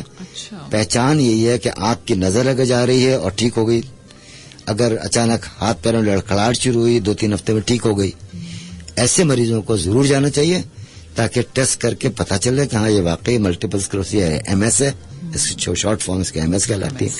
اور MS اگر ہے تو اس کا علاج موجود ہے اور اس کا علاج بہت کامیاب موجود ہے اور آدمی بالکل واپس نارمل ٹائپ کی زندگی گزار سکتا ہے. بالکل. اچھا ڈاکٹر صاحب، ایک میسج آیا ہمارے پاس، فراز ہیں، ان کا کہنا ہے کہ عامل اور جو جن بھوت کا علاج کرتے ہیں حضرات، ذہنی مریضوں کا علاج کرنے کا جو جرم کر رہے ہیں، ان کو میڈیکل ایسوسی ایشن آخر کورٹ میں لے کر ان کے خلاف کارروائی کیوں نہیں کرتی؟ یہ بڑا ویسا سوال ہے. ہاں، یہ سیاسی سوال ہے تو سیاسی سوال کا جواب تو میں دے نہیں سکتا ہوں. بالکل. البتہ میں اس پر اس کا سائنسی رخ بتا دیتا ہوں. ہماری جو میں چاہوں گی کہ آپ مشورہ دیں ایسے لوگوں کو جو ان عامل کامل کے پاس جاتے ہیں. میں کہنا چاہ رہا ہوں کیا کریں ان کو ایسا؟ یہی عرض کرنا. دیکھیے، ہماری قوت ارادی، ٹھیک ہے، اور ہماری اسپرچویلٹی ہمارے جسم پہ بہت مضبوط طریقے سے اثر انداز ہوتی ہے. ٹھیک ہے، تو یہ بات کہنا کہ دعا کرنے سے یا اچھی سوچ رکھنے سے، پریئر سے کوئی فائدہ نہیں ہوتا، یہ سب بیکار باتیں ہیں. تو یہ میرے خیال میں درست نہیں ہے، اس لیے کہ ایون امریکہ میں بھی ایسی بہت سارے پیپرز آپ کو مل جائیں گے کہ وہ مریض جن کو پریئرز کیے گئے ہیں اور دوائی دی گئی ہے، اور وہ مریض جن کو صرف دوائی دی گئی ہے اور پریئرز نہیں کیے گئے ہیں، دونوں کے آؤٹ کم میں فرق ہوتا ہے. یہ ہمیں معلوم. ٹھیک ہے، تو یہ میں بالکل نہیں کہہ رہا ہوں کہ میں سائنٹسٹ ہوں تو میں پریئرز وغیرہ بلیو نہیں کرتا، ایسی بات نہیں ہے بالکل. لیکن یہ جو عامل وغیرہ جو ہوتے ہیں نا، یہ عموماً یہ دیکھا گیا ہے کہ یہ نقصان زیادہ پہنچاتے ہیں اور فائدہ کم پہنچاتے ہیں. یہ ذمہ داری تو حکومت کی ہے کہ صرف انہی معالجوں کو اجازت دو ہو پریکٹس کی جو مستند ہوں، جنہوں نے پڑھا لکھا ہو، جن کی قابلیت ہو. تو حکومت میں کہ نہ ایجنڈے میں یہ بات شامل ہے، نہ اول تو ایجنڈے میں شامل نہیں ہے، ان پہ ول ہی نہیں ہے، اور دوسری بات یہ شاید کیپیسٹی بھی نہیں ہے، اس لیے یہ لوگ پھل پھول رہے ہیں. لیکن اس کا دوسرا پہلو یہ بھی ہے کہ ڈاکٹر بھی کم ہیں، ڈاکٹر آؤٹ آف ریچ ہیں، عوام میں کے اندر غلط قسم کے خیالات بہت سارے پھیلے ہوئے ہیں، جن بھوت وغیرہ وغیرہ. تو اس وجہ سے ان کو سستا لگتا ہے کہ جب عامل کے پاس جائیں گے 100 روپے 200 روپے دے کے. کال ہے، سوری آپ کی بات کر لوں. جی السلام علیکم. جی کون ہے ہمارے ساتھ لائن پر؟ ہلو جی کون ہے ہمارے ساتھ؟ ہیلو، یہ محمد ابراہیم، میں کراچی سے بات کر رہا ہوں. جی محمد ابراہیم کراچی سے، جی بولیے. یہ اصل میں میری عمر 74 سال ہے. 74 سال عمر ہے. بسترے پہ ایسے بھی مطلب بغیر نیند کے بھی، تو جب اٹھتا ہوں 5-10 منٹ کے بعد تو سر میں درد شروع ہو جاتا ہے نا، مطلب چکر آنے لگتے ہیں. نیند کے اٹھنے کے بعد؟ جی نیند کے اٹھنے کے بعد. ہیلو، یہ مطلب نہیں نیند میں نہیں، ویسے بھی عموماً میں لیٹتا ہوں نا بسترے پہ نا، اگر 5 منٹ کے بعد اگر اٹھتا ہوں تو چکر سے آ جاتے ہیں نا، کھڑا ہوتا ہوں. ٹھیک ہے، میں سمجھ گئی. اوکے اوکے، آپ سنتے رہیے ہمارے جواب. اچھا ڈاکٹر صاحب، ان کا کہنا ہے کہ 74 سال ان کی عمر ہے، اور جب یہ لیٹتے ہیں تو تھوڑی دیر میں اگر 10-15 منٹ کے بعد یہ واپس اٹھتے ہیں تو ان کو سر میں درد سا فیل ہوتا ہے. یہ تو عام طور پہ اس کی بیسس عام طور پر نفسیاتی ہی ہوتی ہے، اس لیے کہ ایسا سر کا درد جو کسی جسمانی خرابی کی وجہ سے ہو وہ رہے گا گھنٹوں، وہ گھنٹوں رہے گا، اور سر ہلانے سے اس سے عام طور پہ چینج نہیں آیا، پوسچر سے چینج نہیں آتا. تو یہ زیادہ تر سوچ، لیکن یہ کہ اگر وہ واقعی پریشان ہے اور یہ واقعی پرسسٹنٹ ہے اور بار بار ہو رہا ہے تو اپنی تسلی کے لیے کسی ڈاکٹر کو دکھائیں تاکہ ان کا ایک تھرو معائنہ ہو جائے اور ان کی بھی تسلی ہو جائے، ڈاکٹر کی بھی. بالکل آپ صحیح کہہ رہے ہیں. اچھا ڈاکٹر صاحب، یہ موٹر نیورون ڈیزیز ALS بہت افسوسناک، بہت ہی افسوسناک بیماری ہے.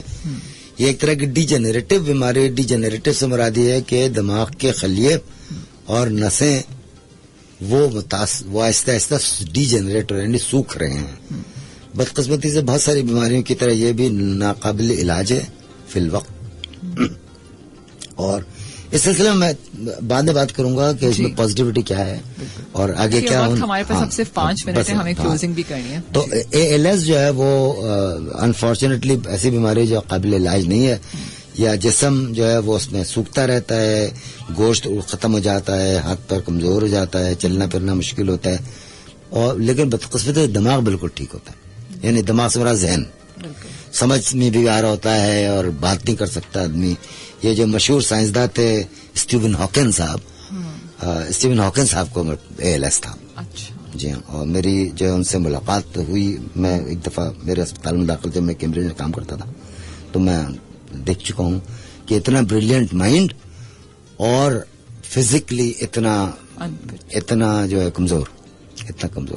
تو بدقسمتی سے یہ جو ہے ایسی بیماری جس کا کوئی حتمی علاج موجود نہیں. یہ پیرالائز ہو جاتا ہے اس میں.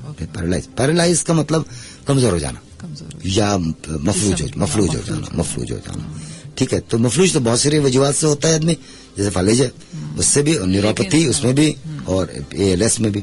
تو اس کا علاج بدقسمتی سے ابھی موجود نہیں. اب ظاہر ہے آخری 2 باتیں کرنا چاہتا ہوں. اب عوام یہ سوچتے ہوئے کہ یار یہ ڈاکٹر لوگ کیا کر رہے ہیں پچھلے اتنے سالوں سے، خواہ اتنے بڑے بڑے نام ان لوگوں کے، اور یہ کچھ ہر چیز کا علاج بتاتے ہیں کہ اس کا کوئی علاج نہیں. دیکھیے جو نروس سسٹم کے جو سیلز ہیں نا وہ اتنے نازک ہوتے ہیں کہ ابھی تک ایک دفعہ ڈیمیج ہو جائے تو ان کو دوبارہ ٹھیک کرنے کا طریقہ دریافت نہیں ہوا ہے. لیکن اس وقت دنیا میں بہت بلینز اینڈ ڈالرز خرچ ہو رہے ہیں اس کے علاج میں. 2 چیزیں پرومسنگ ہیں. ایک ہے جینیٹک انجینئرنگ. جب جینیٹک انجینئرنگ یا جین تھراپی جب ہمارے وہ قابو میں آ جائے گا تو ہم بہت ساری بیماریاں ٹھیک کر سکیں گے انشاءاللہ تعالیٰ. بالکل ٹھیک ہے. اور دوسری چیز یہ ہے کہ اگر ہم نرو ریجنریٹنگ ایجنٹ پیدا کر لیں، ٹھیک ہے، کہ ہم اس کو انجیکٹ کر دیں اور وہ ریجنریٹ ہو جائے، جب وہ دن آئے گا تو وہ اس کے بعد یہ ان سب بیماریوں کا حل ہو جائے گا. اس میں میرا یہ خیال ہے کہ کم از کم میری زندگی میں تو شاید نہیں ہے، یہ کوئی 20 سال لگیں گے. 20 سال بعد یہ کوئی بیٹھا ہوگا آپ کے آفس میں اور یہ بول رہا ہوگا کہ جناب اس کا فلاں علاج موجود ہے، جین تھراپی موجود ہے. انشاءاللہ. Thank you so much doctor Sarwar, آپ ہمارے اسٹوڈیو میں آئے اور آپ نے بہت اچھی انفارمیشن ہم سے شیئر کی. میں آخر میں آپ سے صرف کہنا چاہوں گی کہ آپ کیا سمجھتے ہیں کہ ریڈیو کتنا امپورٹنٹ رول پلے کر رہا ہے اس وقت؟ دیکھیے یہ جو فریکوینسی ماڈولیشن کی جو وہ ہے سائنس ہے، اور یہ بیشتر لوگ جو گاڑی میں سفر کر رہے ہوتے ہیں، آفس جا رہے آفس سے آ رہے ہوتے ہیں، یہ تو بہت فائدہ اٹھاتے ہیں، یہ بہت سنتے ہیں. اور موسیقی اور باقی ساری چیزوں کے ساتھ ساتھ جو یہ معلوماتی پروگرام ہے، میرا یہ خیال ہے کہ معاشرے کی بیداری کے لیے اور معاشرے کی ٹریننگ کے لیے بہت ضروری ہے یہ. اور یہ بہت زیادہ خاص طور پر پاکستان میں بھی بہت زیادہ پاپولر ہے، بہت زیادہ اس کی وہ بالکل فائدہ ہے. یہ ایک بہترین میڈیم ہے جس کے ذریعے ہم لوگوں کو بہت اچھی آگاہی دے سکتے ہیں. Thank you so much doctor صاحب ونس اگین کہ آپ میرے اسٹوڈیو میں آئے. سامعین، علم یہ ہے کہ آپ کو معلوم ہو کہ کیا کہنا ہے. حکمت یہ ہے کہ آپ کو معلوم ہو کہ کب کہنا ہے. کیا بات ہے اس رب کی جس نے ہمیں پیدا کیا اور جس نے ہمیں ایسا ذہن عطا کیا، ایسی عقل اور سوچ عطا کی، جس نے ہمیں یہ دماغ عطا کیا کہ ہم زندگی میں صحیح اور غلط کو پہچان سکیں. اس سے بڑی نعمت ہمارے پاس نہیں ہو سکتی. سائنس ابھی بھی بہت دور ہے اللہ کی اس مخلوق کو جاننے اور سمجھنے کے لیے. سامعین، ڈاکٹر صاحب نے بھی آپ کو بتایا کہ کس طرح ہمارا ذہن ہمارے پوری زندگی میں کتنا امپورٹنٹ رول ادا کرتا ہے. اپنے ذہن کا استعمال اچھے سے کیجیے، صحیح اور غلط کی پہچان اپنی زندگی میں کرنا سیکھیے اور بیلنس زندگی گزاریے. یہ تمام چیزیں آپ کو ہر قسم کی بیماری سے دور رکھیں گی، صرف ذہنی بیماری نہیں، ہر قسم کی بیماری. اللہ میاں ہم سب کو اس وبا سے دور رکھے جو کہ ہم اس وقت کووڈ-19 کے شکار ہیں، اور ہم بہت جلد اس سے نجات حاصل کر سکیں انشاءاللہ. سامعین، اگلے ہفتے ہم پھر ملیں گے ایک نئے ٹاپک کے ساتھ اور نئے ڈاکٹرز کے ساتھ. اپنا بہت سا خیال رکھیے گا. اللہ حافظ. رکھیے گا. اللہ حافظ. رکھیے گا. اللہ حافظ. رکھیے گا. اللہ حافظ. رکھیے گا. اللہ حافظ. رکھیے گا. اللہ حافظ. رکھیے گا. اللہ حافظ. رکھیے گا.